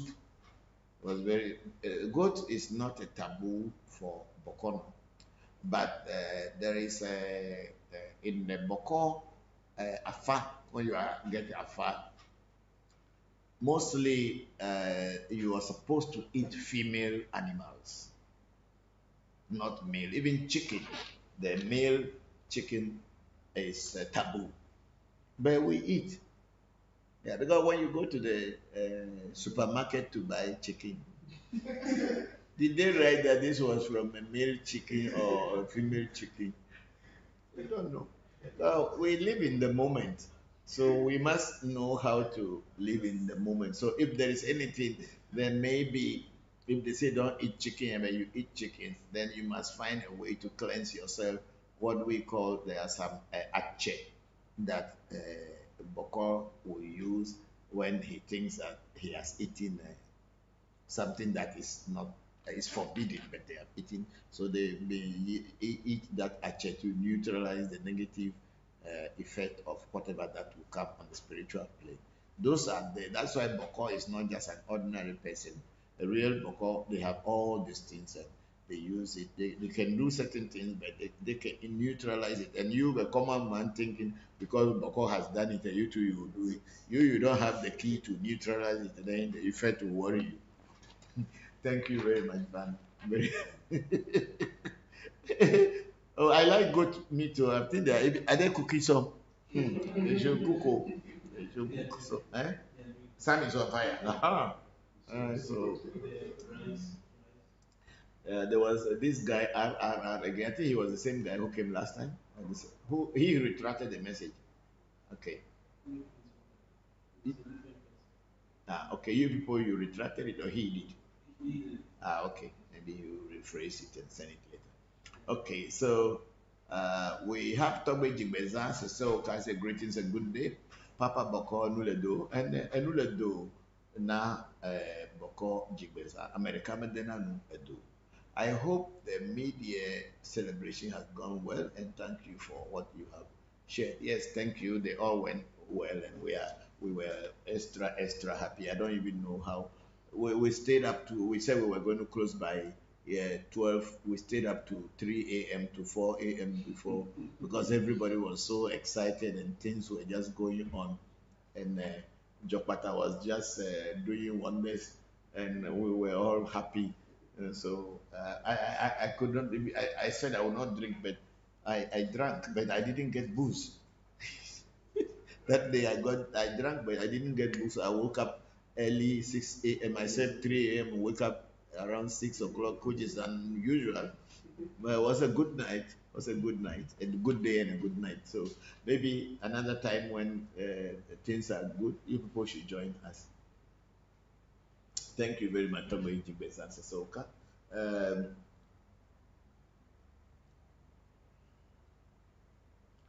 think okay, we have a Renal Kukubo or Idubo. Say greetings to you, Papa. I miss you all. Thank you very much, Renal. Thank you very much for being here again today. And we have a Bubune. Is that gone already? A Bubune. Bubune Tameklo wanted to know, saying, hello, Papa. Are there deities that feed off fear from human? I don't understand the question very well. Can anybody say somebody feed off fear? Means And the spirits that sense if you have fear in you as a person, and then you take advantage. oh yes, of course. If you don't have a proper spirit, of course I won't call them not proper spirit. They are all every spirit is a proper spirit, but spirits also don't want you to control them. That's the truth. They don't want you to control them. They want to have their own. Even God that is mentioned by people, if there is God, you think God wants you, a human being, to control him? So spirits don't want to be controlled, just like human beings also don't want to be controlled. So to be in charge of spirits and make a spirit work for you, you must have control over the spirit. You and the spirit must come on the same level or the same platform in order to deal. So if you have fear in you and the spirit knows that you are always afraid of it and you cannot come on the same level with it, the spirit will let you to be worshiping them. That's why a lot of people worship spirit, because out of fear that the spirit may harm me, they are always begging and worshiping. And that is also in voodoo. You see a lot of people is like they are scared if they go to voodoo and they have to.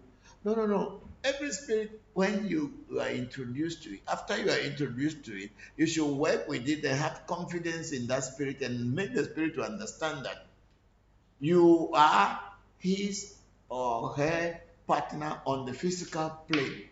And without you being here, nobody will come and recognize them and how powerful they are.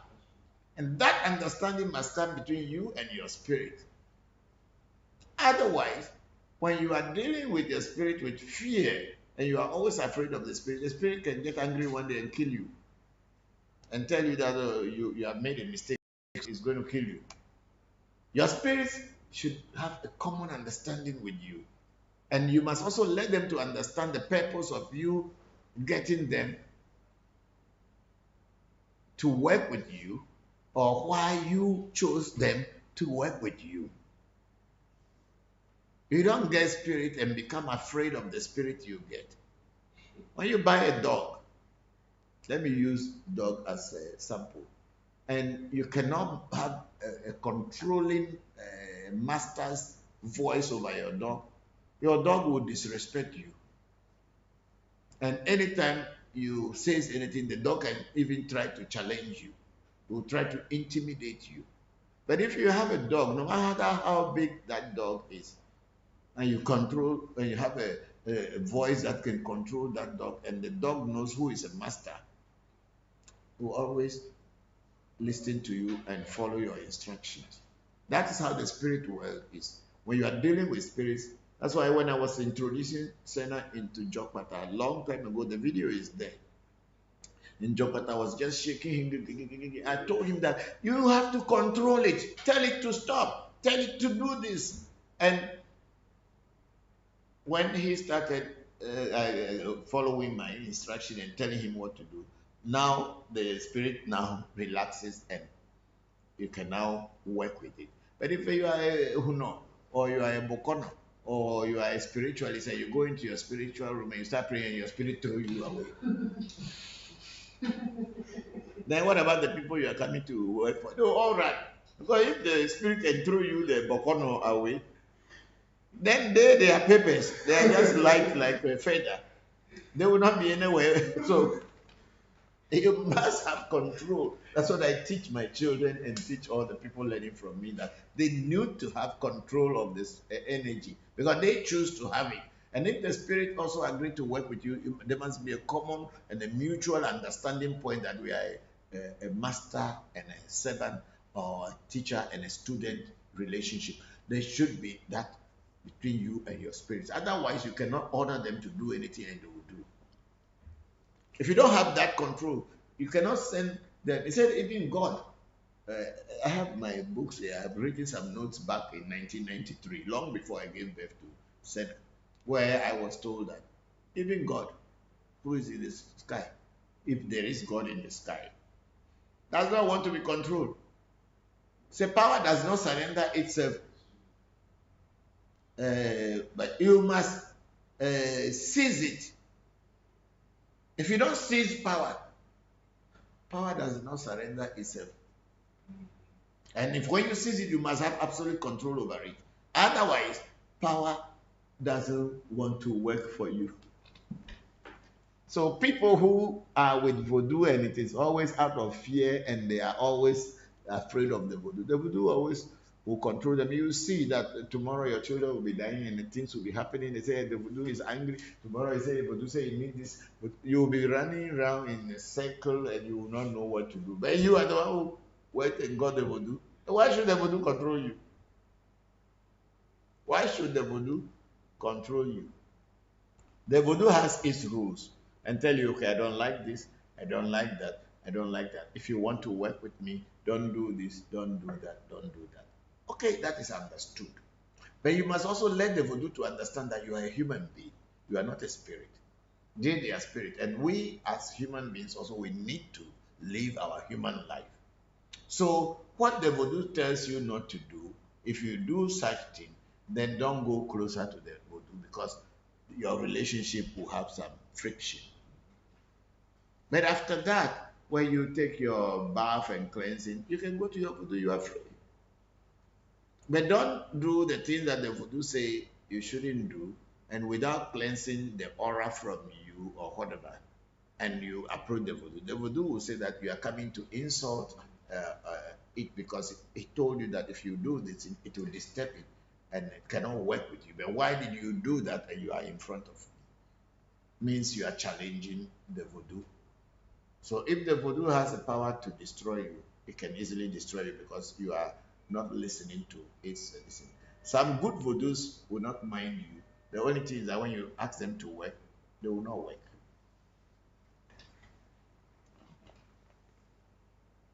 I hope I am explaining things that making sense to you. I have worked with Voodoo and Bokor and all this thing for a very long time, so I'm talking from my personal experiences. It's not something written in any book anywhere. Yes, Nicholas wanted to ask a question. Yes, go ahead. Like jumping on what you just said, can one understand the relationship as a business relationship? And to what extent is it negotiable? Okay, you can take it as a business relationship because The Vodus are in their world. Of course, they are well intermingled with our world. So they are with us, but we cannot see them. So if you can negotiate every time, but that negotiation can only come either at the very beginning when you are getting the voodoo, or after you and the voodoo has got a common understanding of each other. And if that common understanding of you and the voodoo are entities just like you. The only thing is that they are invisible to you and to other people, but they are just like us, but they are bodiless beings. So when you and your voodoo has got a common understanding, maybe after you get to know the voodoo very well, then you will have this common understanding, or maybe from the beginning, there is a saying in, especially in Afa, where the voodoo say that, oh, you should not eat this food, or your poli, or whatever it is. They say, oh, you shouldn't eat. Let's take for instance, say you should not eat beef. But the situation you are in, beef is the only food they cook at that place. And the voodoo say, don't eat beef. If you don't eat beef, that means you are going to die. And then is it better dying than to be living and worshiping and doing work with the voodoo, or to die and go and the voodoo will be left alone? That is where it's negotiable. Then you say, oh, they say, okay, then if that's so, I will eat it, but let me tell, I will do this thing before I'll come to you. Or people say, oh, play eta, you pay some money and some rituals will be done for you so that the voodoo understand that you will eat beef, but it should not be concerned. There's all these things, the doors are open for all these things in our practice. It's not like a rigid, like a military rule, it's not like a military rule. So doors are open for all these things, and it is only when you are with the right teachers you get to understand what to do and what not to do. Sometimes your voodoo will get angry with you during a reading. We do a reading and say, oh, some voodoo is angry with you, that's why things are not going on well. Then you find out until you see that voodoo. Then we'll ask the voodoo, what should we do for you so that our relationship will go on again? And then the voodoo say, do this, do that. And then your relationship goes back. It's just like voodoos are like women, right? Voodoos are like women. When you marry your wife, oh, first day you are all happy. One day that woman will get angry as if she never knew you before. She even want to kill you, and then you have to beg her, oh, what should I do to make you happy? And if she understands and tell you, okay, if you can buy me a car, I will be happy. Then you go straight to buy a car, you give the car, and then she will smile. So the entities called voodoo are beings, but they are invisible to we human beings. That's why we don't know that they even live with us. Well, sometimes I sit here and we'll be thinking of something and talking of something, and this voodoo will just come from the room and come here. And when it comes, I know. But to confirm it that I am the only one knowing that its presence is here, I ask somebody, oh, did you smell this? Did you smell this? I said, no, nobody. Everybody said they have not smelled anything. Have you smelled this? I said, no. Sometimes also when they come, everybody will have the smell. So when you ask, did you smell this? Then I immediately know which voodoo has this smell. Because they are all in my brain, in my senses. So I can tell which voodoo has got this smell or that smell, or so the scent. So when that scent comes, immediately I know it is this voodoo or it is that voodoo. Means then I can check now from either from my mirror or with my cowrie, are you here? Are you the one here? If they say yes, then I know they are here. Is there anything I should do? If they say yes, then I know what to do. There was a time last year, uh, last year, we were doing something. Then one voodoo we have called Alajadu in our language, but it's the voodoo of Friday Frida. I think it's the same spirit called Ezili Frida in Haiti. Yeah, Frida. But it's that same Frida is called. It's a Greek. It came from Greek mythology. That's the Venus, the spirit of Venus. It's supposed to bring abundance and creativity, money, wealth, and all kind of give childbirth. That same energy is called yasmin in Arabic, and it is called jasmine in India or Hindu mythology, the deity Jasmine. Okay, so what do you call it? We will call it in our language alajadu, and in Hebrew or Jewish, this in the Kabbalah, it is called Archangel Anael. Is the Archangel Anael, Anael, and he's the only female archangel among the 7 archangels. As per my studies, it's the only female archangel among the. So people have different names for the same energy. Depends on the language of the people. So we were here, and then it's been a very long time. I have not really prayed to it or use it or had initiated anybody into it. So that day we were here, there was this one of my students that was initiated into Abraxas and all this, but he never got the vibration. The vibration which we usually receive when we do initiation. He didn't get it. So probably he will be thinking that we were fooling or we are faking. When vibrations come, we were faking it. But I just told him that, yes, even my son Senna, it took him so many years before the vibration started coming. I think it took him about 11 years or something before the vibration really started coming. But that didn't stop him from practicing. So I encourage the student that they shouldn't worry. When the right time comes, he should just continue. So that day, Allah Jadu came. And then when it came to me, it went straight to him. But it passed through me. It was a day like Sunday like this. So it passed through me and then went. So I asked, do you want me to introduce you to him? Then she said yes. So I asked the children to go and bring the voodoo from the inside. And the moment I introduced him to that voodoo, the vibration just came on him right here in front of everybody. And since that day, every other spirit now he calls can come and to show their presence.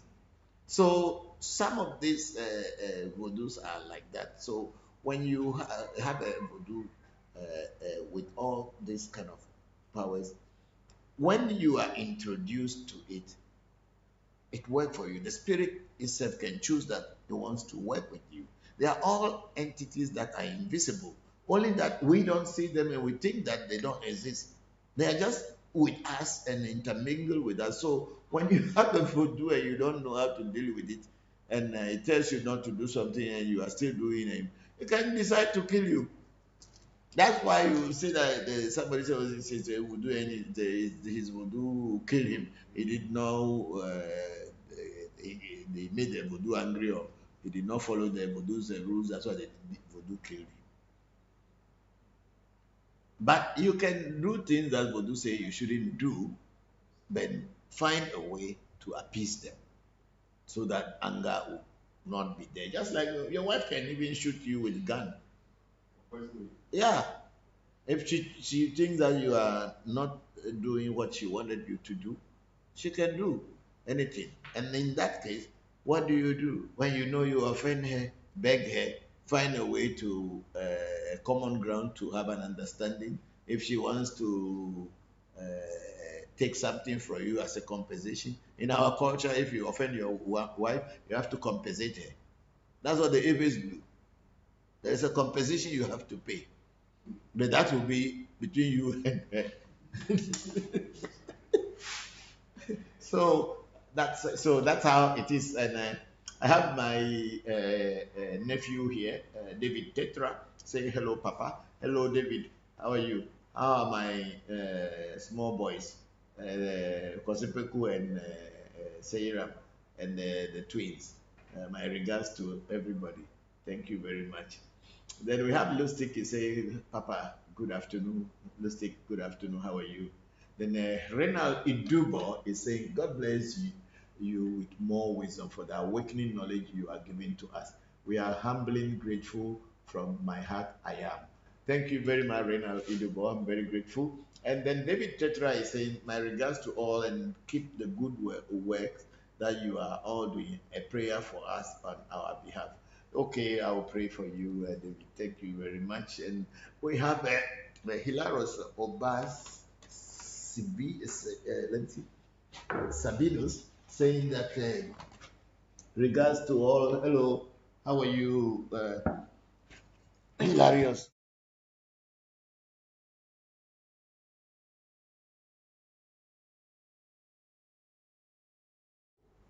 Is saying that, Papa, did you make any mistake when you first received Voodoo? Oh, many, many, many. I made many, many mistakes. And even still, I make mistake. Not like I don't make, I make many, many mistakes. The Voodoo will not like something, but me, I'm a human being. And I sometimes tell my Voodoo, I'm a human being. You have to know that I am a human being. I'm not a spirit. So for sure, mistakes I will make.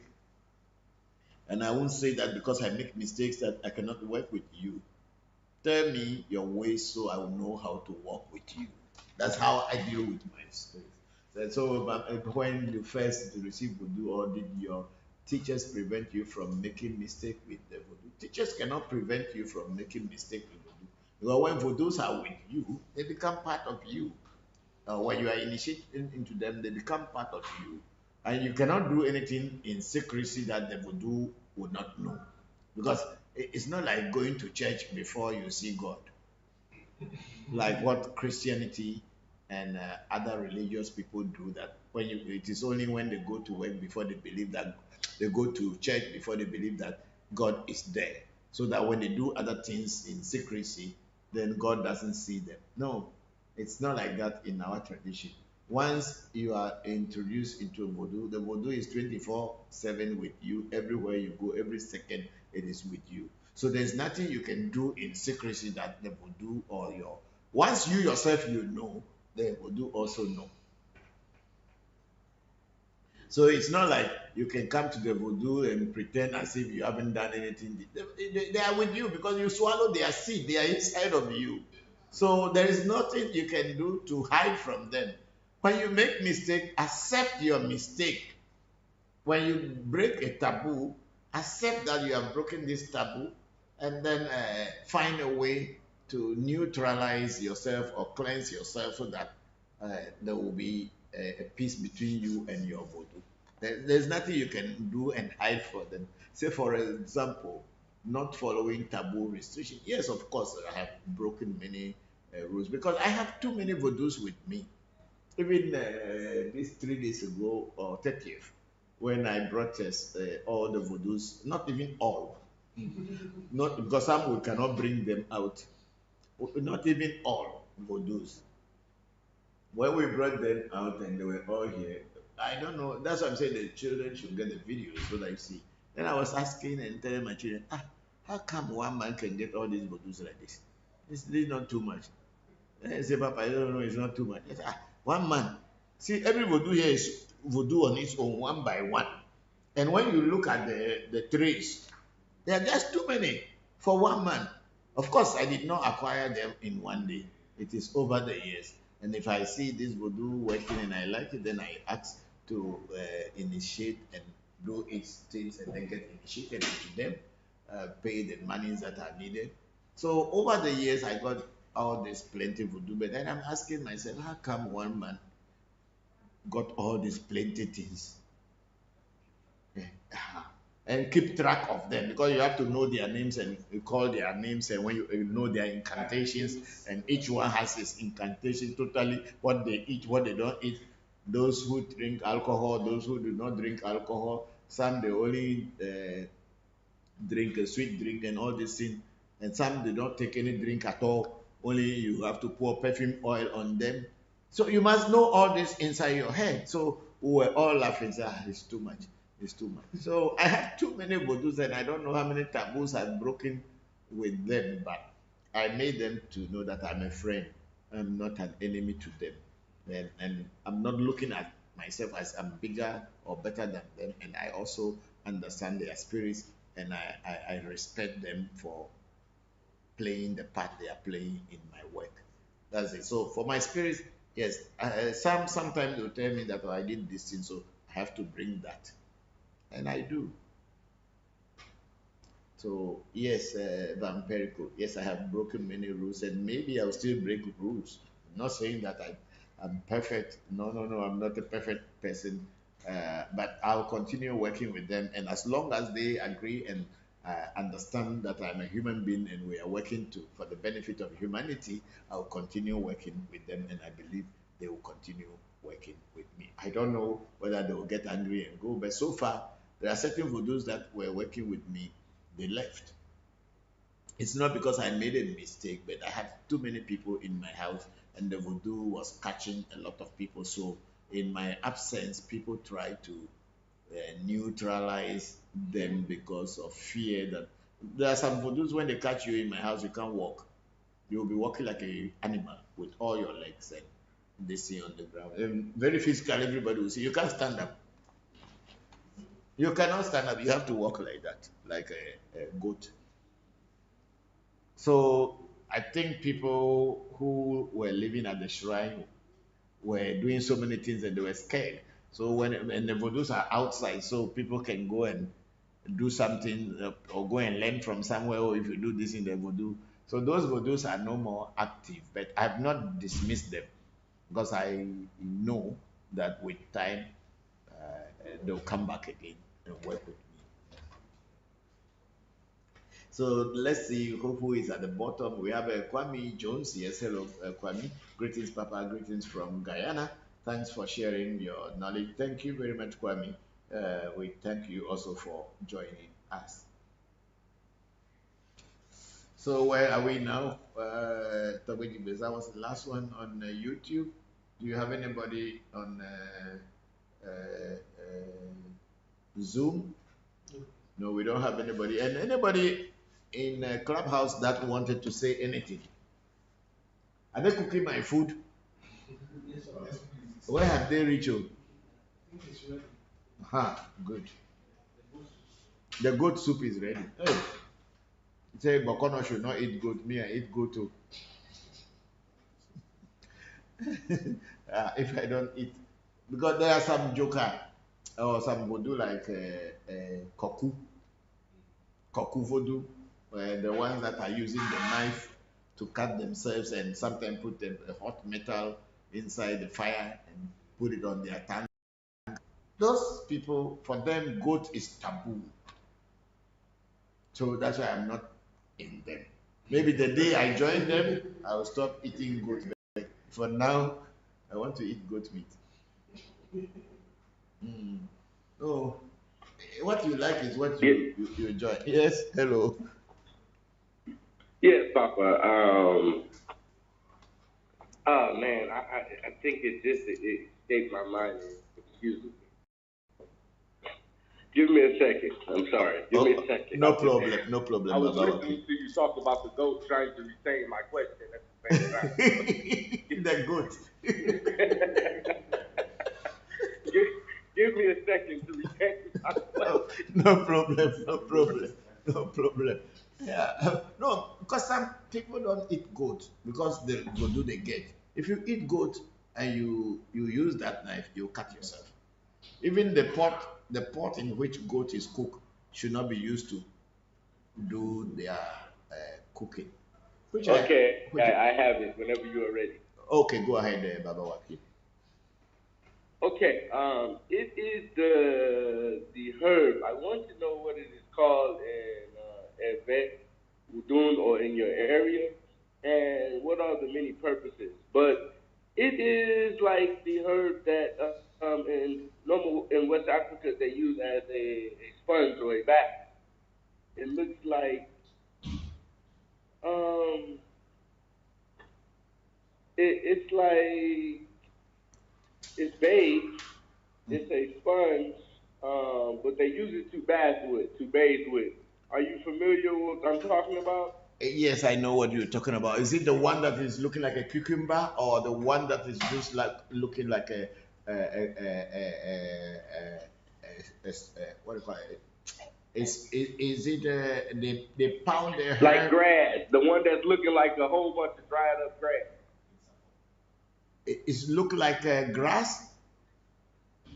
No, no, not grass like just little shreds. Ah, okay, that it's What were actually you about to say? a kind of a forest buck. Yes, it's like a string, but like Okay, yes, yeah, yeah, like a stream. Yes, yes. yes, So okay. when they, That. they, they beat it up with wood, they beat it up with wood until it becomes that small, and becomes a sponge that we use. And Oh, there are certain herbs or there are certain soaps that I bath, and I only use that. I don't use any other sponge. It is only that one that you have to use to bath if you want to get the effect of the voodoo. Yes, so yes. that is the question. Mhm. What is the nature of that sponge? What is the spiritual aspect that you can share with us? And what Uh, is the more beneficial aspect of it okay, besides washing with that and washing with your hands? Thank you. okay. Because that herb that is used for making that sponge is also a special herb for cleansing. But you cannot cleanse with it because that it is a bulk. You cannot use it directly like that. That's why it is beaten into shreds that become a sponge. And there are certain, it is called akucha mado bede. Akucha mado bede. That is what is called by some people, and some people call it ahinisawe.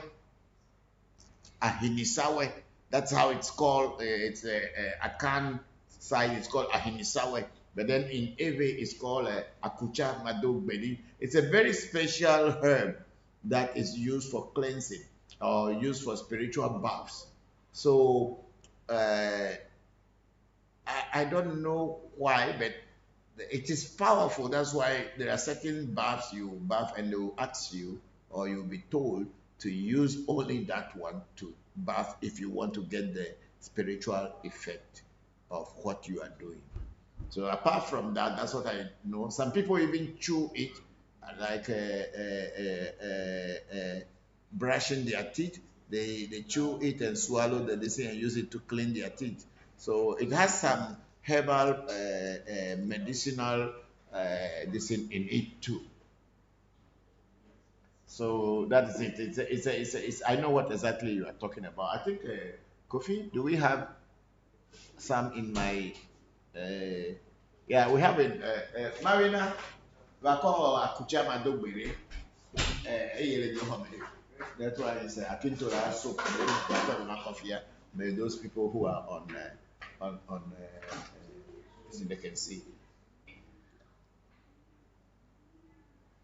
Oh, today is a very good day. I'm happy because I have finished my mid-year, and I'm very happy because it becomes a problem for me that how to do the mid-year so that my spirits will be happy, that they will not look at me as if they are working, but I'm not thanking them.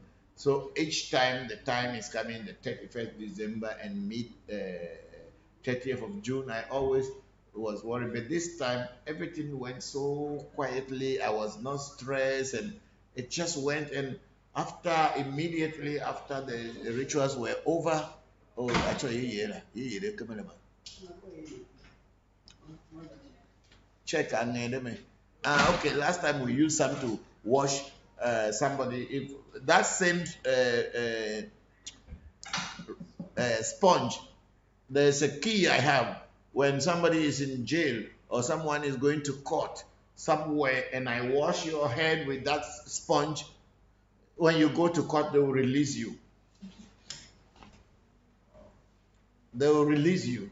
Whether you are physically with me or you are not physically with me, I can wash your head on someone's head on your behalf. Yes, this is the. I think those of you who may be watching, this is the sponge that Baba Wakiri is talking about. It's like this. It's like looking like a bird's nest.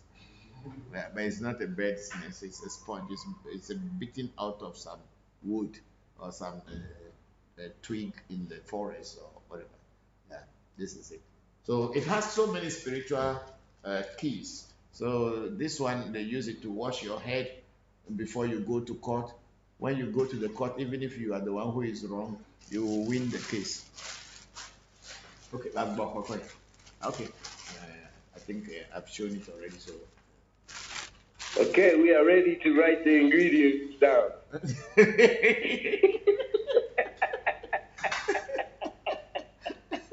it's an initiation into a voodoo. It's a voodoo that works alongside with it. You have to be initiated into that voodoo, then you have that power. So whenever you use they say you are going to. I'm joking. yeah, yeah, I know. You are just going to use the incantation of the voodoo, and then when you wash the person's head, the person goes to arbitration, or court, or legal case, or wherever they have to penalize them.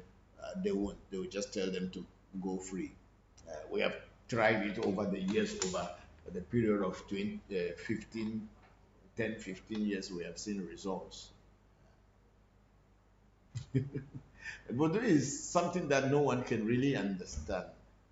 There is not.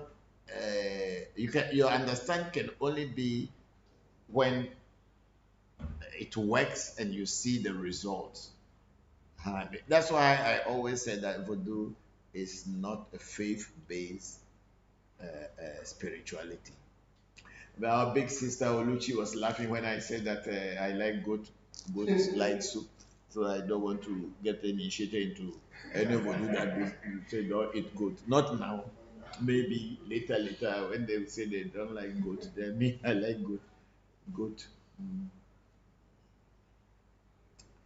Yes, I think anybody on Clubhouse want to ask any question? We have exhausted our questions on YouTube and Facebook, and none on Zoom. So it's up to the people on Clubhouse to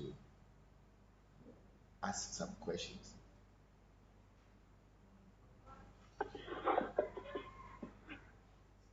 Hi, Mr. Record. This is Neil from Los Angeles. Hello, Zil. How are you? I'm fine. How are you? I'm good too. Good. Wanted to ask about how traditional approaches to dealing with viruses, like are they recognized as viruses, and what types of ways do people go about historically kind of dealing Can with you viruses? can you bring can you bring the mouthpiece closer to your mouth so I can hear exactly what you're saying?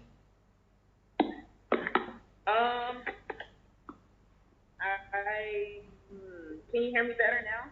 It's still not loud enough because when you ask questions. Can you hear me now? Yes, that's better. Mm-hmm. Oh, okay. Now I know where the microphone is. My question is, how have healers in your culture traditionally dealt with viruses? Are they treated as individual? Are they a category of illness? And do people have had strategies for dealing with them? For example, I know that there are some people who will take as part of a virus a low viral load, like maybe like a scab, or maybe like pus, or like clothing or bedding from people who have had a virus, and then purposefully infect themselves to try to keep from catching the virus. I mean, catching it at a bad time and at at a high viral load, which could kill a person. And so I wanted to know about that, and then just anything else you want to share. No, on viruses and all this thing, I cannot know. I don't know very much about that. What happens in our spiritual practice or among our people is that when there's an outbreak of any sickness, whether it's diarrhea, it's rashes, or whatever, first thing they do is to find out what is the cause. That's all the base of voodoo. We don't treat things just from looking at it on the surface. We always go to the root to find what is causing this problem. And the moment we know what is causing it, rituals will be done to stop it, and then herbs will be taught to people, or black powders will be made. If it is necessary to do a vaccination with black powder vaccination, or just herbal without black powder, it depends. But our people usually would not just say this is a virus. We don't even know the word virus in our culture. It doesn't exist. The word virus, or this is, we just look into it. People who are good readers will look into it and say, oh, this is coming from here. Take, for instance, chicken pox, small poxes. People will look into it and find out what causes this kind of epidemic. Like in the case of chicken pox, we will say that it is caused by Anyigbato, the owner of the land, the spirit of the owner of the earth, is the one that causes such epidemics, or if it become a pandemic. So moment people identify that it is Anyigbato, like in the case of chicken pox, smallpox, monkey poxes, people will do rituals to Anyigbato as the voodoo and pacify it, and then ask what to do. Then maybe they'll tell everybody, oh, go and get ashes, smear on your bodies, or this particular herb, everybody should put it inside water and be drinking, or people should be bathing this thing. And then the Anyigbato voodoo, as Babalu Aye in Yoruba religion or spirituality, then they will neutralize it, and that's it. And when people start taking the herbal medicines that are prescribed, then it goes. If the herbal medicine is supposed to be put into the body as vaccination, they will cut the bodies of the people with a razor blade or some sharp thing, and then put this in, so it prevents you from. But then we don't have the word virus in our culture, no. But we know that this sickness is coming from here, and that's what we do. Like last year, was it last year? Yeah. 2 years ago. Oh no, it was not 2 years. When we went to Hawaii to the Evely waterfalls, it was last June. Yes, it was last year. We went to the waterfall in my community. There's a waterfall, and I think it's the highest waterfall in West Africa. It's in my village area. So we went there. Well, my children all came. Senna, Pele, we had their girlfriends, and everybody came. So we all took all my children to the village. And then we were in our house, and then they brought this little girl on a motorbike, and she called. The mother came to the house to see somebody in my house, because there was some people were living in the house, because I live in Accra. So the mother was with that people, and the girl called the mother, and the mother asked her to come, and the school called the mother saying that she was suffering from stomach problem and heart. At the same time, she was having headache, and nobody knew. She was just a young girl, about 15 years. So when they brought her,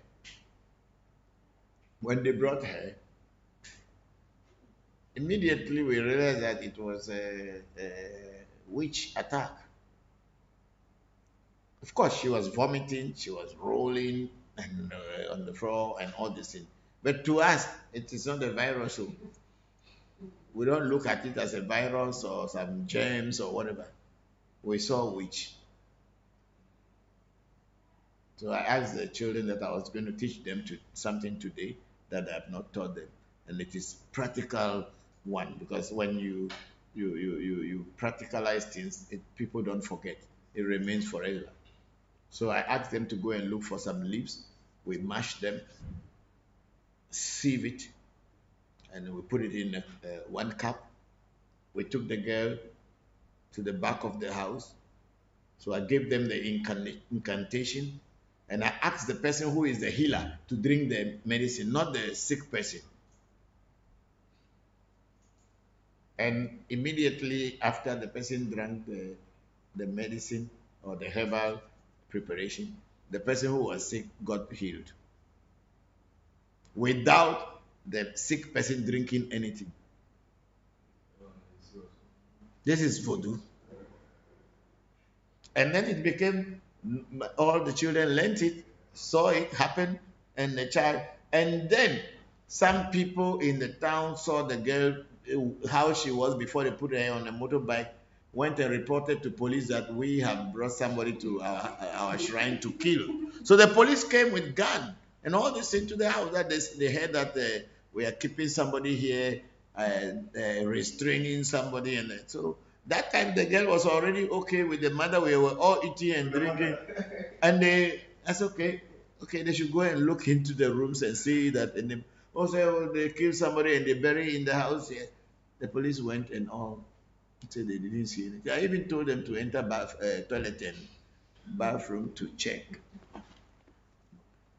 And it was like the police said, oh, maybe people are envious of you. Maybe that's why they are saying these things.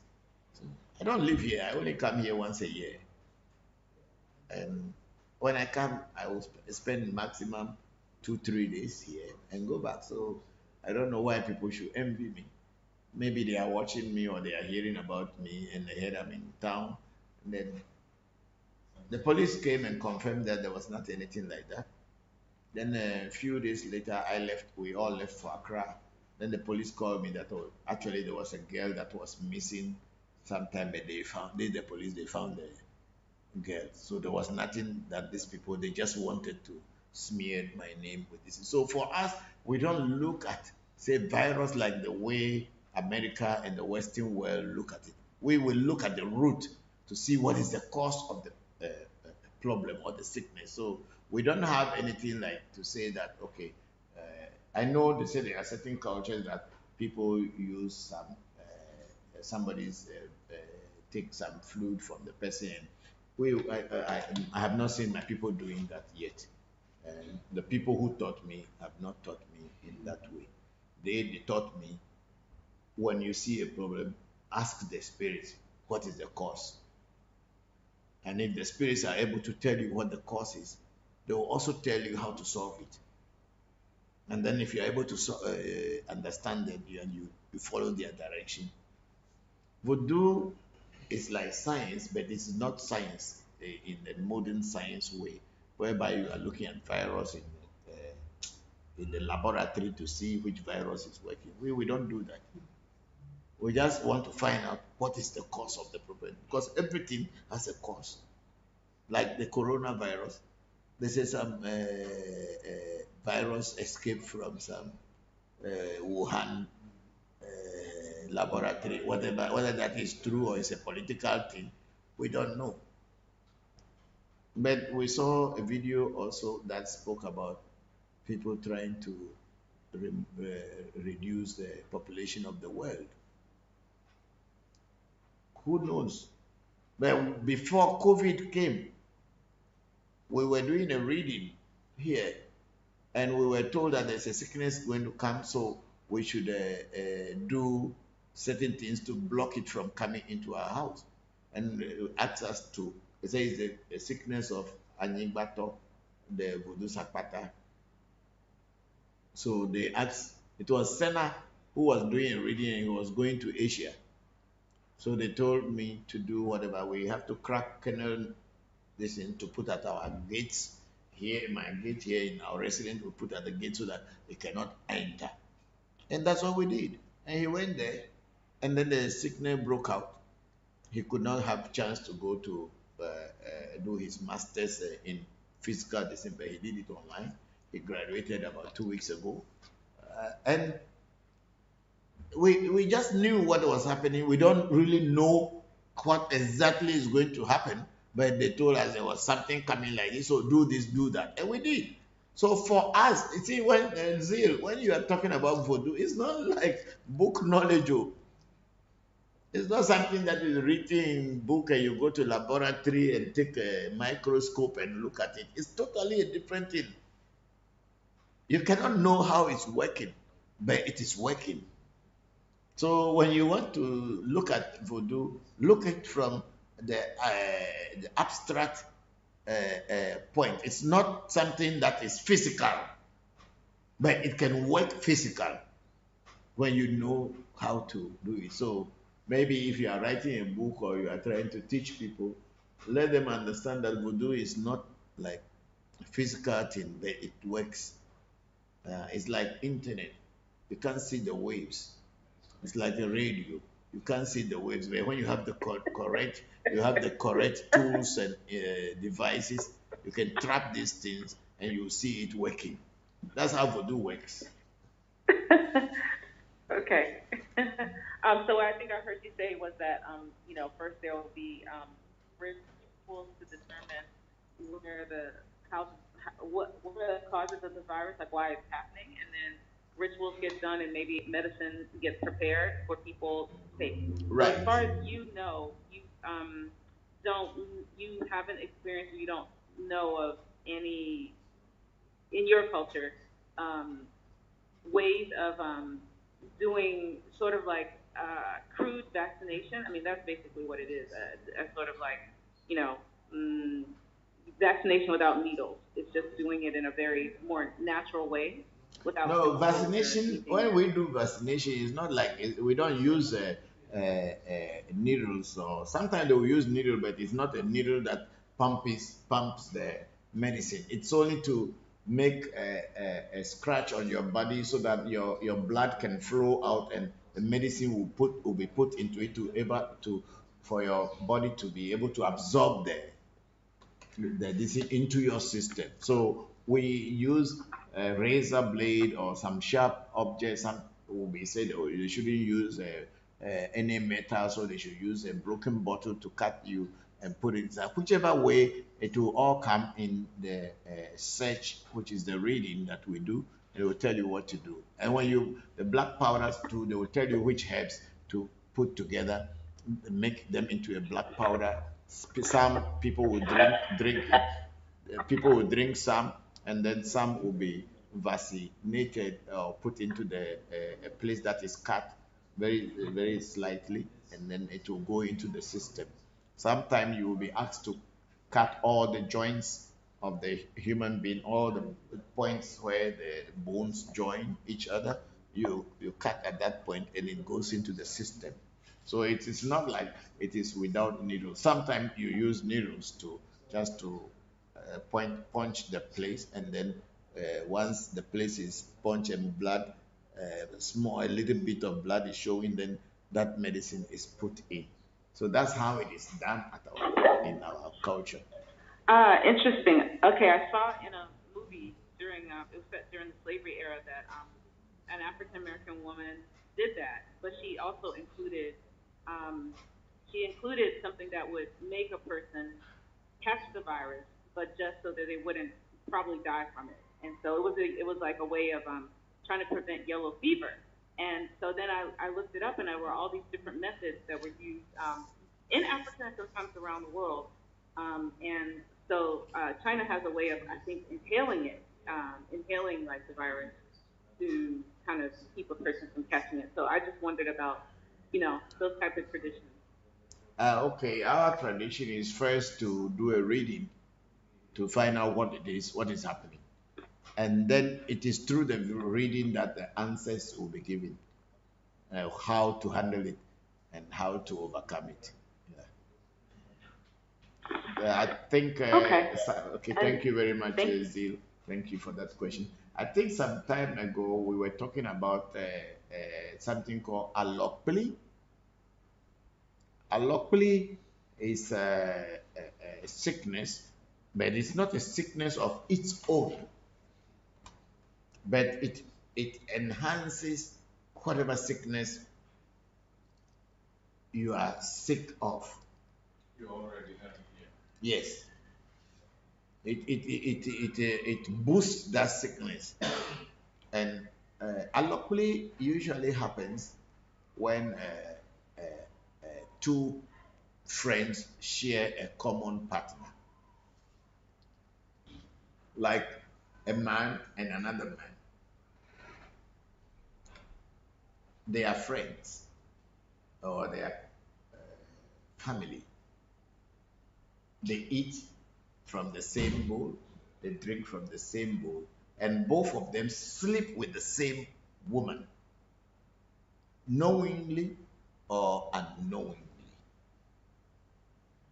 If one of them gets sick and the other one visits the sick one will die. And when the sick one dies, if this living one goes to the funeral, he will also die.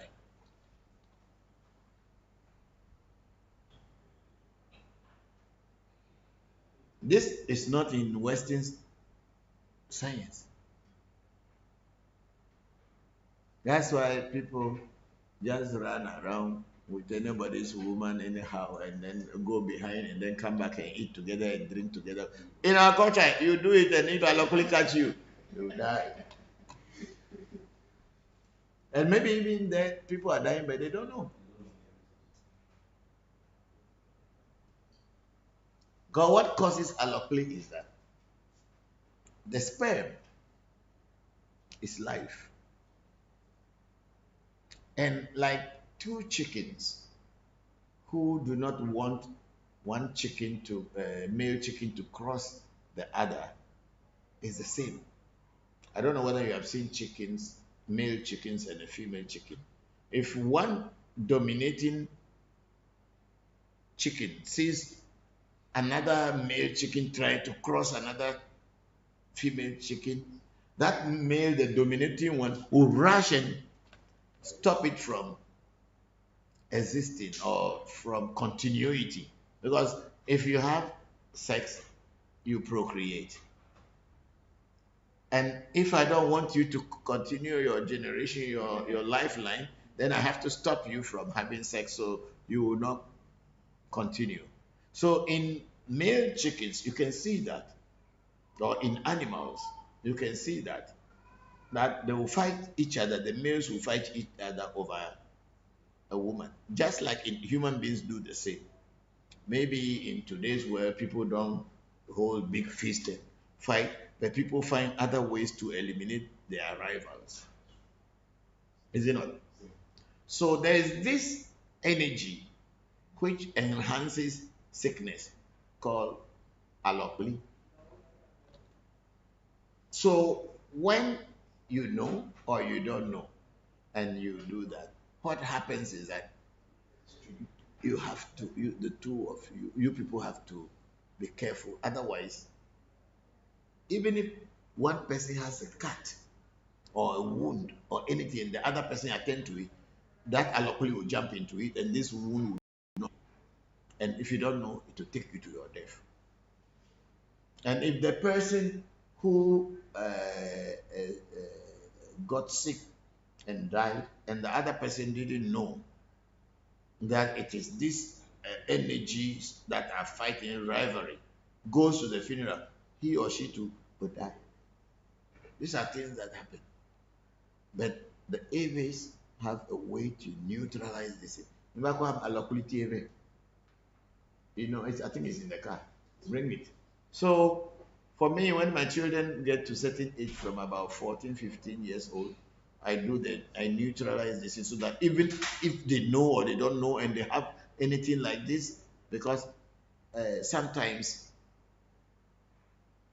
women will not tell you who they had slept with. And they may sleep with your brother, they may sleep with your son, they may sleep with anybody, but they won't tell you. And if they think that you are interested in them and they will gain, they'll sleep with you too. But this is always there. And it kills. So we in our culture, it's not, you can't go to laboratory to see whether it's allopoli, it's very killing you or not. But you vaccinated your sons. Yeah. And the moment I vaccinate them, I protect them from that spirit coming to them because I've now neutralized that negative effect of that spirit towards them. That's what our people do for young people when you have your children growing up.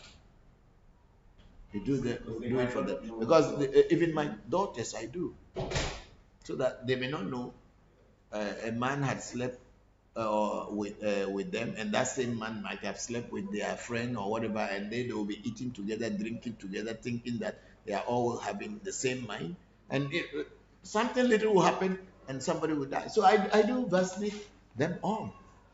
Yeah. Thank you. So I have this one long time before giving birth to so much, or when they were small. I got this thing before they got to their puberty and become. So it's inside here. So what we do is recently it was finished, so I had to make a new one quickly.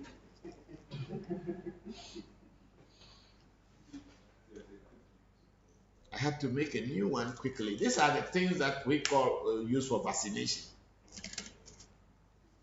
I think some of them are yet to be vaccinated. Said also is not vaccinated yet. You got vaccination in the first one. Eh? Alokwi? Yeah. Yeah. Hey, Paul, welcome. So the black powder looks like this. This is what our people use for vaccination. It's all made out of herbs. They burn them in a clay pot and it becomes black. We have one here which is yet to be grinded. We did it. We have not grinded it. This is against the witches. If you put this one in your room, you hang it in your room or your office. If a witch enter, it will run out. It's yet to be grinded. We'll grind it today. So this is it. So like this, then I put some in my palm. I'm sure everybody can see that, even people on this. Then I take it.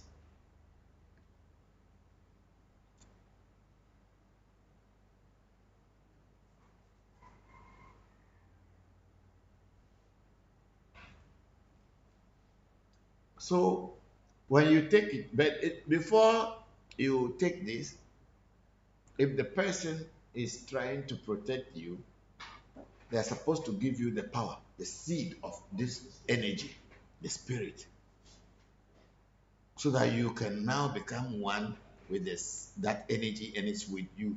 Then this one, you take it and then they will vaccinate here, the points, certain points in each vaccination has a point that are supposed to be vaccinated. Some black powders, they will vaccinate only the left side of your body. Some only your right side. And some, they only vaccinate your chest here, depending. Some, they will only vaccinate your waist. Then there are also some that will vaccinate you from the head all the way to the hook. The herbs will be prepared like what I'm talking into, grinded into black powder, and then we do. So these things, you cannot go to any laboratory and find anything about it.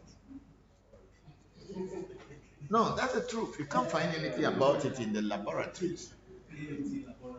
So when we say virus, we don't have any word of virus in our language. There's nothing like a virus. We just say sickness come.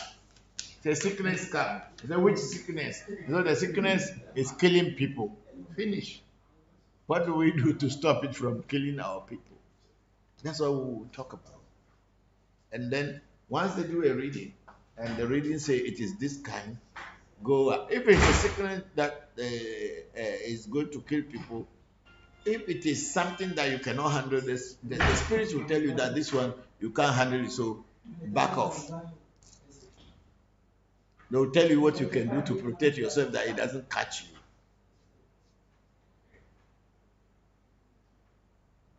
But you know, in our culture, sometimes there is a voodoo that is for the whole town. And it is that voodoo they will ask and to talk. That's the one they will ask this thing and to tell the people what to do. Because the town is believed to belong to that deity. And that deity, its duty is to protect the town folks and everybody who lives in the town. So when they consult it, it will give directions on what to do. Some will be asked to go to the main gate or the main road that leads into the town, do a ritual, and go to the road that gets out of the town, do a ritual and block spiritually, put a pillar or a wall so that anything coming from outside cannot enter the town. These are the things our people do. So in voodoo practice, it is more of understanding nature and dealing with nature and nature spirits, what to do to take care of yourself and the people around you. So without understanding that and just dealing with it on the physical plane, you will be successful to some point, but you cannot be 100% successful. But even the sicknesses and everything are coming out of nature. Whether you call them a virus or whatever, they are all part of nature. So why weren't they worrying you long time and it's only now before they decide to worry you? Then there must be this balance between nature and you. There must be some kind of imbalance between you and nature. That's why they have access to you or you are exposed to them. Because they had always been living with you and they were not harming you. There must be something you didn't do well. And that's why they have, they are on their path. You too, you are on your path.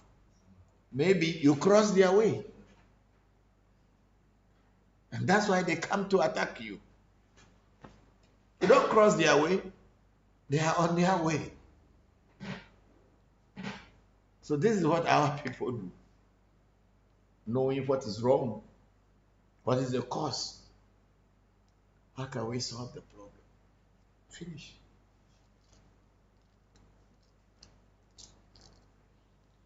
Anybody with any question again on these things that I'm talking? Zeal asked a question and I am now just elaborating and giving answers on them. So okay, we have a question on is it why you change it on YouTube or from Cap Steady? Say good afternoon, Papa. Papa, could there be a reason for people to yawn whenever they come to contact with a particular person? Yes, it's possible. It's possible because I have one spirit I call Luampu.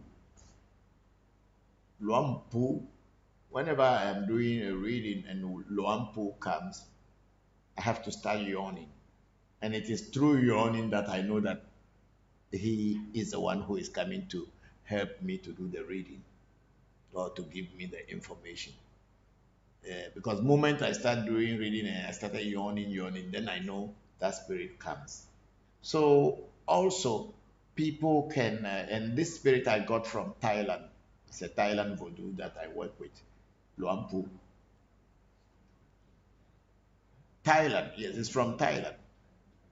Yeah, and that I work with. Luampu is not maybe many AV people or even Africans who have not been into Thailand may not even know what I'm talking about. But I have a voodoo called Luampu, which is from Thailand, and is the one when I am going to do a reading. When it comes, I start yawning. So there is possibility that when people get in touch with one another, maybe through something which I cannot explain or don't know, yes, there's possibility that people can yawn. That's possible to come in contact with a particular person and they are yawning. Yes, it is possible because I have my own personal experience as far as spirits world is concerned. Yeah. Yes. Yes.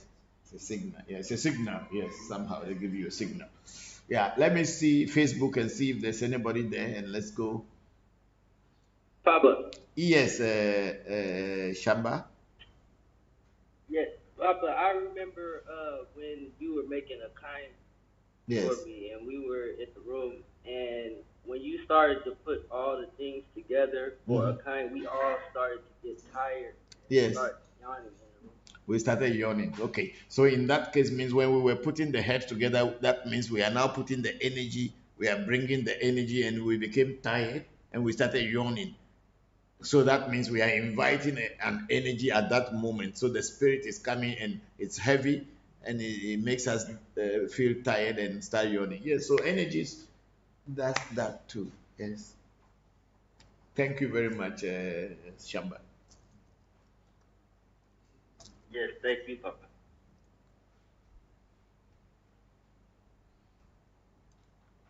So Bubune is asking, Papa, does voodoo heal any sickness like sickle cell? And is there a guarantee that it will work? I don't know about sickle cell. What I know about is voodoo can heal you, but you must know the root cause of your problem. If the root cause of the problem is known, or the voodoo tells you this is the reason why you have this kind of sickness, the voodoo will tell you what to do to either to protect yourself or to control that sickness so that it does not overcome you. There may be some rules and taboos and some things to follow. And if you surely follow them, yes, but I cannot say that there is a guarantee or it's not guarantee. Until you do a reading, you will not know what it is.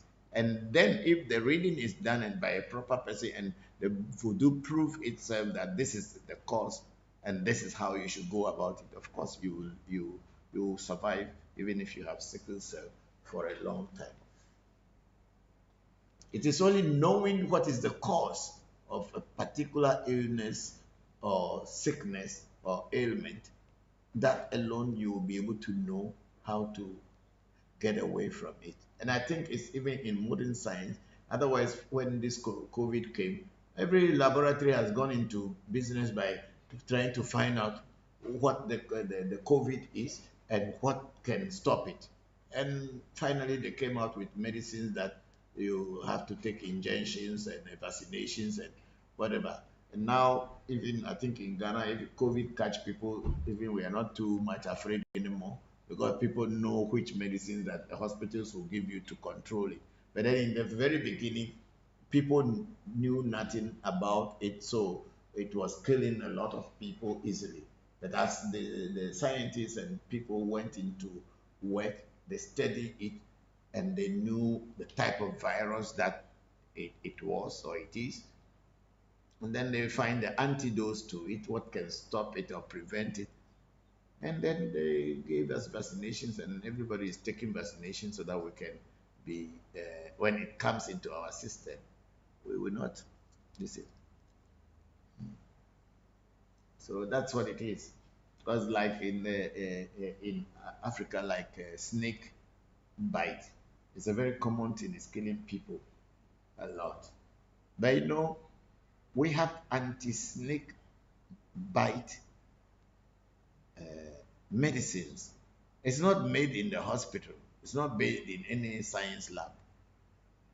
But since our tradition is not based on what do you call it, laboratory finding, when you speak about these kind of things, the Western world thinks that you are spoiling their business and they put a. Oh no, let's be fair. Let's be very straight with our decision. They feel that you are spoiling their business, so they will tell you you are telling lie. It isn't. It's not this. It is not that. And then if you are using Facebook or you're using this thing, they will put a sanction on you just because what you are saying it is not proven by anybody. But our people have been using this for centuries. There are certain herbs, they'll make them into black powder, like I showed you people now. They just vaccinate you. When a snake sees you, it's run away first before it coming to bite you. And if it should even make the attempt to bite you, either the snake is going to die or the bite will not have any effect on you. But you see, because of Western world, our people have rejected all this kind of treatments, and people don't even think about it, and people don't even think that it is anything. So everybody, every now and then, snake bites somebody and the person dies.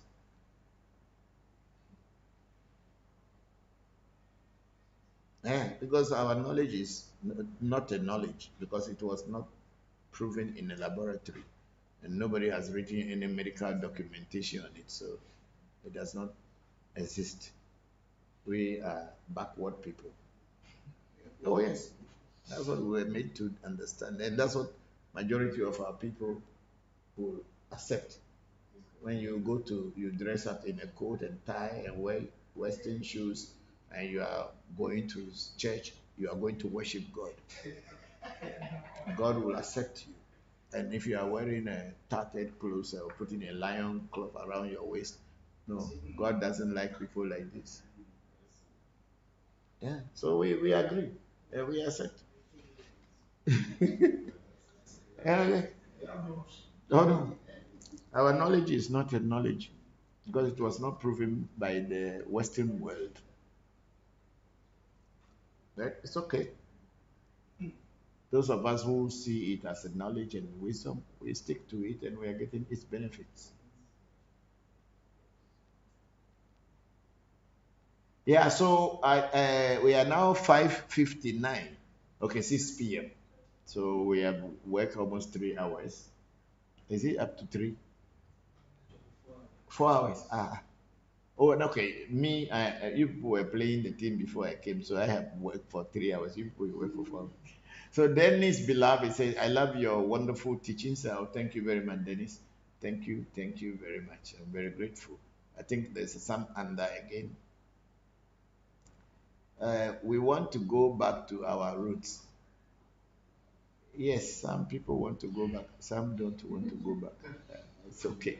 Yeah, no, it's not everybody want to go back home. Hey, some people don't want to go back anywhere at all because, hey, when people are getting their whole life, they are trying to struggle to get visa and go to America or go to Europe, and you tell them to back to modern life. To do what? To go back to our roots. Ah, we are moving forward. Though. No, nobody is going back to our roots. Those who want to go back to their roots are going back to their roots. It's not a force because spirituality is not a religion, and nobody is converting you into becoming a religious person. Nobody is converting you. If it is your time to come back to your roots, you will. Yeah, there's no uh, uh, fight and there's no force. There's no force. If you come, you come. If it is your time, you will come. Yeah, it is your time, you will come. Yeah.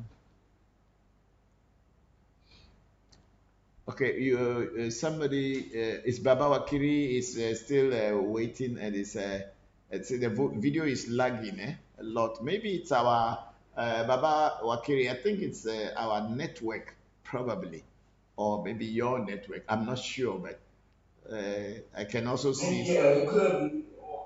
Yeah. It's a little better now, though. Okay. But Okay. when I closed it out and did an update on my side, so it's a little better. Okay, thank you very much. So I think we are done for today. If there's any more question, somebody can ask me in the next 5 minutes. Let us go ahead. But if it is none, no, nothing to ask, then I will just wait for 5 minutes and then I will start praying. Yes, we have Nicholas wanted to ask a question again. Do you have the microphone? Yes, go I ahead. still have it. Thank you. Maybe the last question for today. When I was traveling, I've seen a lot of shrines in Ghana, Benin, Togo. They use a lot of pictures on the walls to educate people on Voodoo, on the spirits they have, on the gods they have. You don't. You don't have the pictures on the walls of the shrine. Why? I have passed that stage.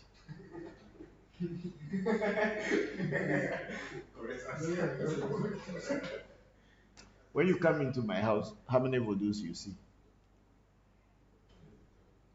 Unless the one in the Under the one under the gate, and then the gate, and then the one under the tree. this one, yes. Yeah. But I have so many voodoos I have so many voodoos as I was talking earlier.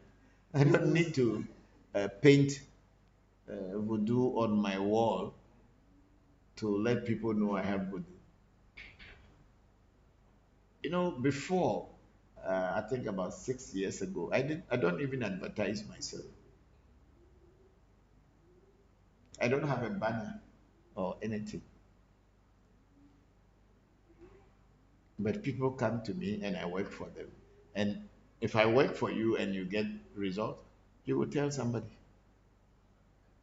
But until my children wanted, I think in 2015, that they did the revolution when the University of Middlebury, the professors and all this thing came here to stay with us to this. Nobody knows about me. I mean, I don't make myself public. So people know about you. Just yes, people know about me, but me, I don't. So you know, when I see people draw voodoos on their walls and everything, I can understand that's what our people did. That's how our ancestors did, because you know, image really tells a story. So for them to draw the images to tell the voodoos that they have means they don't need to come and be explaining to everybody what voodoos they have. Once you see the picture of that voodoo, then you see. But the truth about it is that African gods don't have a face. Do you understand what I'm saying, Nicholas? Our gods don't have a face. So maybe I draw a voodoo with this face. Maybe I go to another shrine. Maybe it's the same voodoo, but it's have a different face. So in reality, our gods don't have a face, and that's why when people are drawing Shango or Batala and all this thing, I was telling my children last time that I showed it, and we had a problem with YouTube, and I told them even the moment I saw it, I got angry. I don't advertise my spiritual work with any image of whatsoever, because I believe and know very strongly that God doesn't have a face. And I'm like Christianity, want to draw or this things, draw this person and say this is how God is, that's how God is. No, no, no, no, no, no. Our tradition, God does not have a face, because God is a universal entity, it cannot have a face. If it appears to a black man, it may look a black person. If it appears to a white person, it must look a white person. So that's why you don't see Legba and all this. They just made them. They're just like that. They don't have any face. But not having a face doesn't mean they don't exist. You can choose to give any face to it if you want, but me, I don't choose that. Yeah. That's why you don't see any drawings on my walls. I've passed that stage.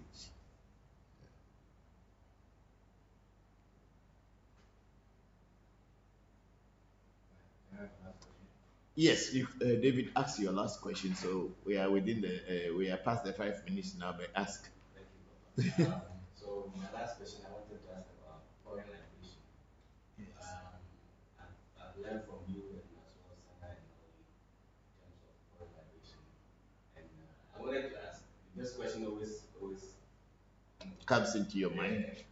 when you are pouring libation, I know you're supposed to, especially when you're pouring to your ancestors, you call on their names. Mm-hmm. But the question I have is there a moment where you are pouring libation and you don't want to call certain ancestors, if that makes sense? Yes, of course. When you are pouring libation and you are calling your ancestors, supposing an ancestor during his lifetime was not good towards you, why pour libation for that person? Because by pouring libation, you are trying to empower your ancestors to empower you. And there was this person who was not good to you in his lifetime. Are you trying to empower him to come and kill you? Huh? Are you going to empower him to come and kill you? No. Don't feed any spirit that doesn't work in your favor. You know, there are some spirits at bath. I don't know, you have not gone to bath in the spiritual bathroom before. You see, some spirits are there for 15 years. I've not given them even a drop of drink. It's true. And it tells them, I'm not giving you food. I'm not, you know what? You know what? I'm not feeding you. I'm not giving you drink. I'm not stupid. Listen, anytime you want to stay, he tells them, you no work.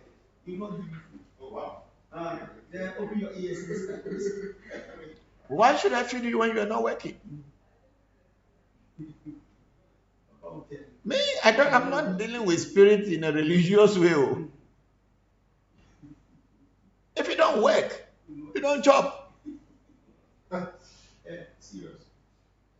If you are a spirit and you are with me and I send you to work, I give you food. You go and you don't come back, you don't bring any good news. Tomorrow you go, you don't bring good news. Then you are not spirit. You are not working. You are not going to eat in this house. Who feeds you and tell you? You are not going to eat in this house.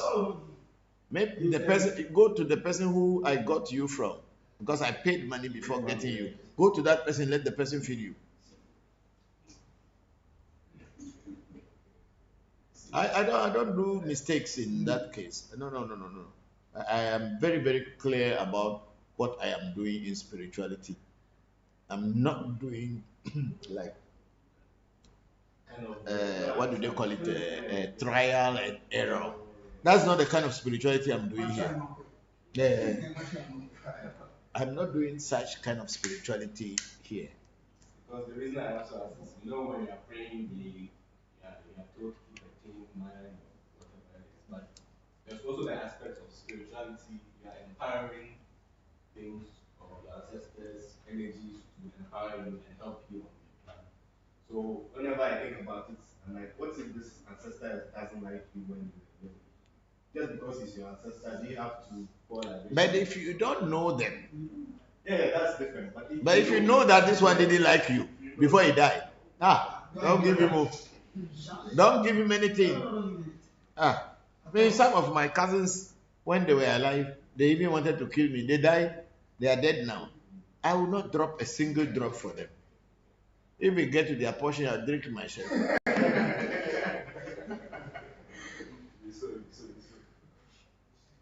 Why should I feed you when you don't like me?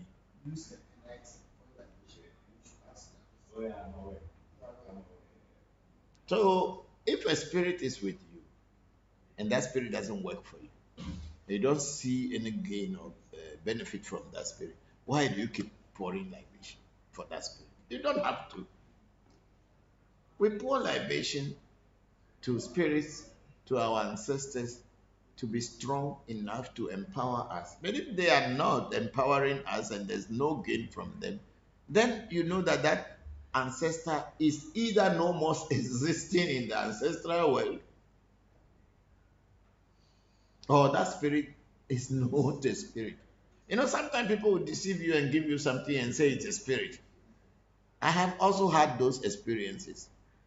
You come and you cook for them, you kill animal, you say there will not be anything.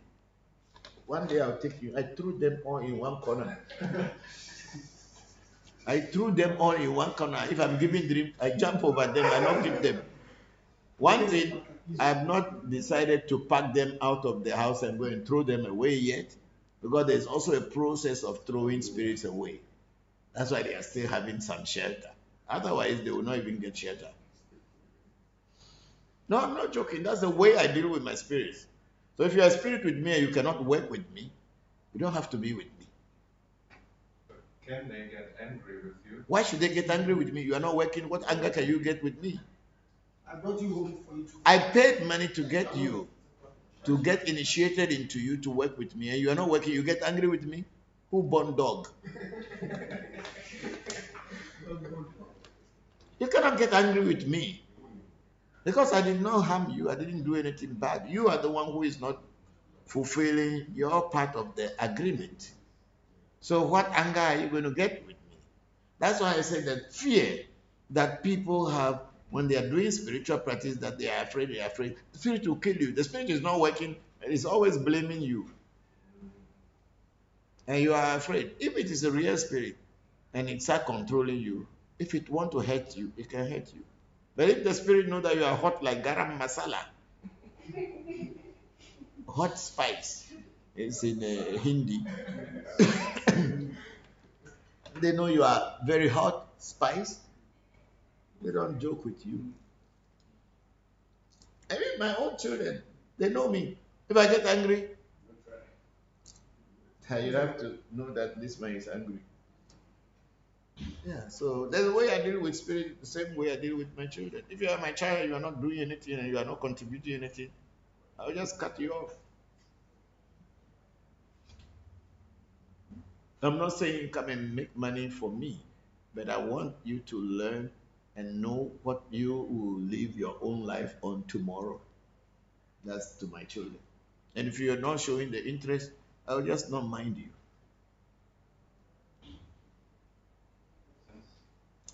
Okay, I think we are. Thank you so much. You're welcome. And thank you everybody for joining us. If there is any, okay, Vivian Baka, okay, greetings, Papa and AMT.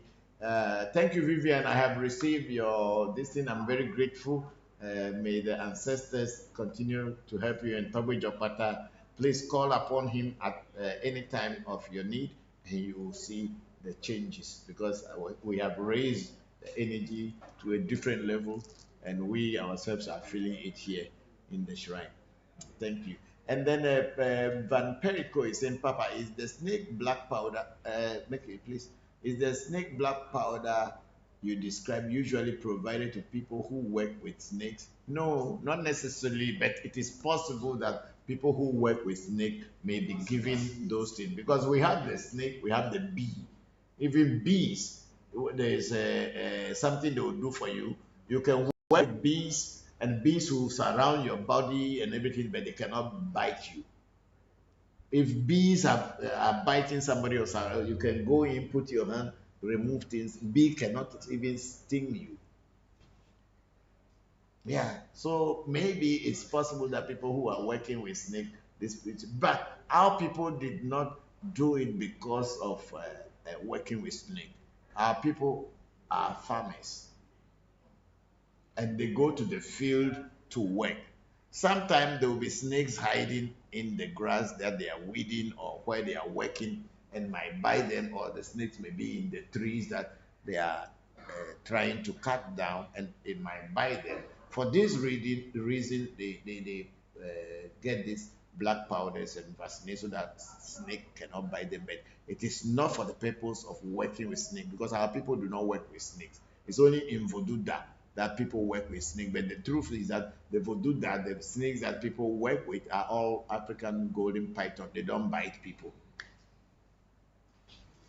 Those snakes do not bite people. We are talking about the cobra, the mamba, the green mamba, the black mamba, and all these viper snakes that the poisons are so strong that when they bite you, within a short time you can die.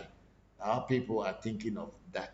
That's why, and these snakes are nobody is working with them. They are in their own village in the bush, and if you go there out of fear, they will attack you. Not because they want to bite you, because some may think you want to harm them, and then they are defending themselves.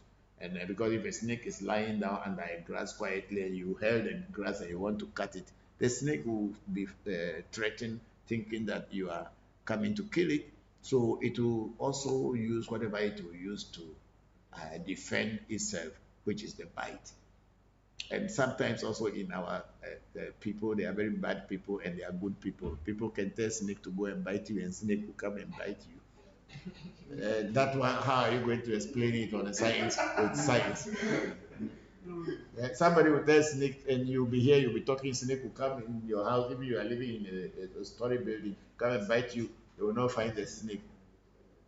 I told you that there was somebody who want to kick out of the house in Tema. They didn't want to go out. They just prepare some herbs and put a snake head, dead snake head, and make black powder. They blow into the room. The person is seeing snake in his room, but everybody came. They didn't see any snake. They packed everything. Pastor came with Bible. When the pastor came, he want to pray. The snake passed through his leg. He dropped the Bible. Just ran out. Every people are very bad people. Every people are very bad people. That's all that you hear from them. There's no snake. You cannot see it, but there is a snake. It is directed to you who they say you should move out. So once they move out, they pacify the room. No snake. So our people know so much. I'm very sorry that I'm saying these things, but it is true. These are the things that happen.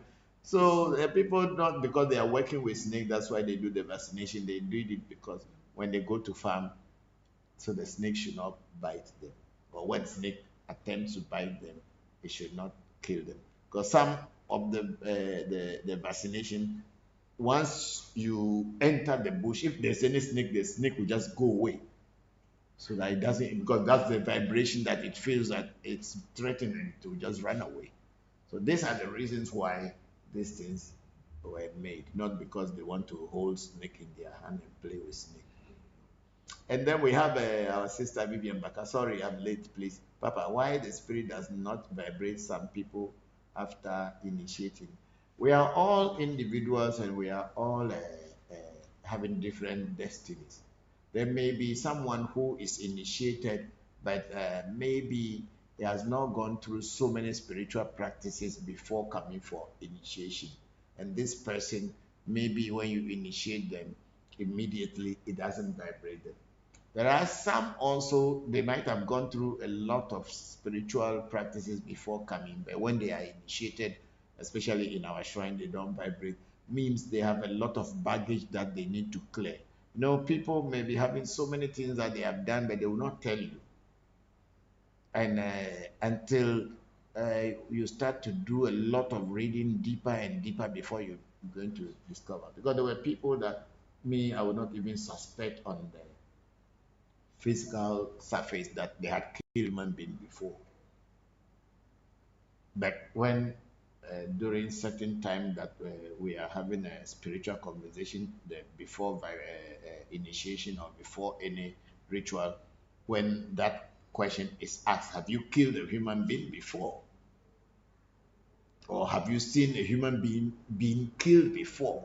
Then the person will say, yes, there was this incident and this, and then you'll be surprised because so with me on just like an ordinary human being, I would never know that such a person could even hurt a soul, but we are all different people. So sometimes when people are initiated, because of the baggage and things they have around them, the vibration doesn't come.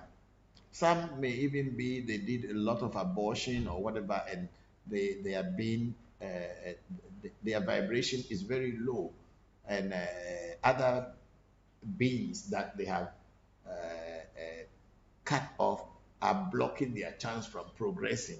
So there's so many things. So Vivian, there could be many things, but As time goes on and the person continue practicing and slowly, uh, we rectify those problems and things become, because I remember that 3 years ago when I did a Akain's package of Akain oil, soap, and fumigation. People who have never seen me living in the Caribbean, when I started praying here, they were vibrating in their houses in far away from here. I am not there. I've not ever seen them before. The moment I start calling Akain's name here, they started vibrating there. So how can I explain this? They have not even been initiated at all. So things like this happen. So we are all different, but everybody will get there as time goes by. Thank you very much for that question, Vivian Baka. Very grateful. Wishing you all, everybody, a very successful week. Thank you all. And then my cousin Martin Kobla Hunaga, kindly tell us about Amegashi and how they different from Boko. Okay, Amegashi is only in the southern part of Ghana among the Anglos. In Evedome, there is nobody called Amegashi. There is no one called Amegashi. We have what we call a Tronsi. All women who are in charge of a tron or any voodoo, usually in Evedome, are called Tronsi. But the word Amegashi, if we break the word down, where does that word come from? Usually, every etron is called Amega. I want you to, for Martin, I want you to understand this. Every etron is called Amega. If it is the paramount deity of the community, people call it Amega. And then the word Asi means husband of or wife of. But then, because in the southern Anglo dialect, instead of saying Asi, they say Ashi. We in Vedome, we don't call it Ashi. We say Asi. So if we are going to break the Amegashi down, means the wife of Amega. And who is the Amega? Amega means big man. And who is the Amega? Is the Etron. So when they are calling Amegashi, they are people who are related to some spirit.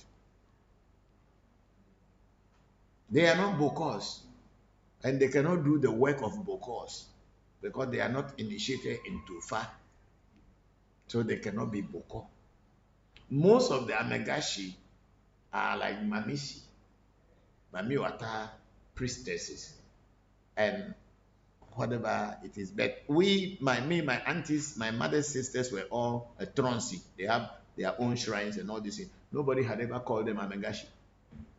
So the way Amegashi may be in the southern part of the Ewe land, I don't really understand. And even it is some family names, Amegashi. Yes. So I don't know how to explain it, but Amegashis are not Bokos, so they are totally different because Amegashis are not initiated into Fa.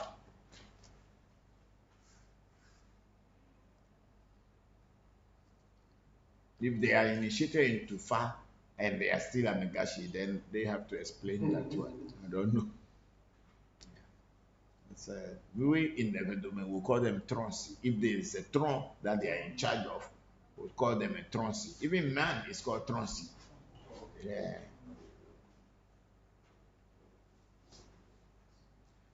So thank you. Is there anyone there? We are done, eh? Okay. Thank you everybody for joining the section today, and we are done again for today.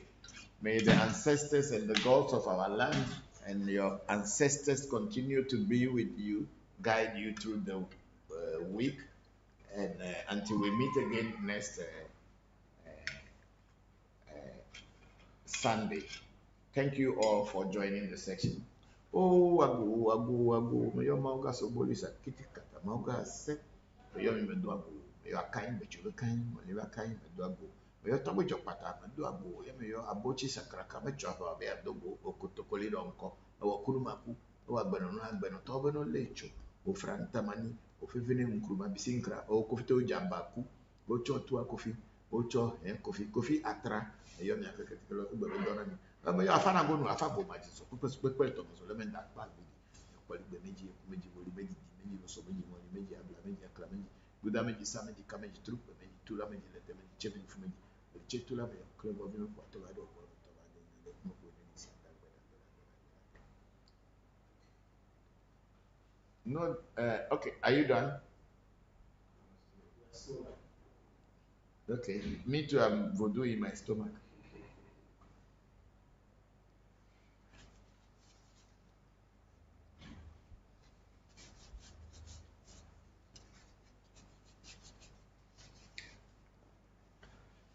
You are done, eh? Okay, you see what I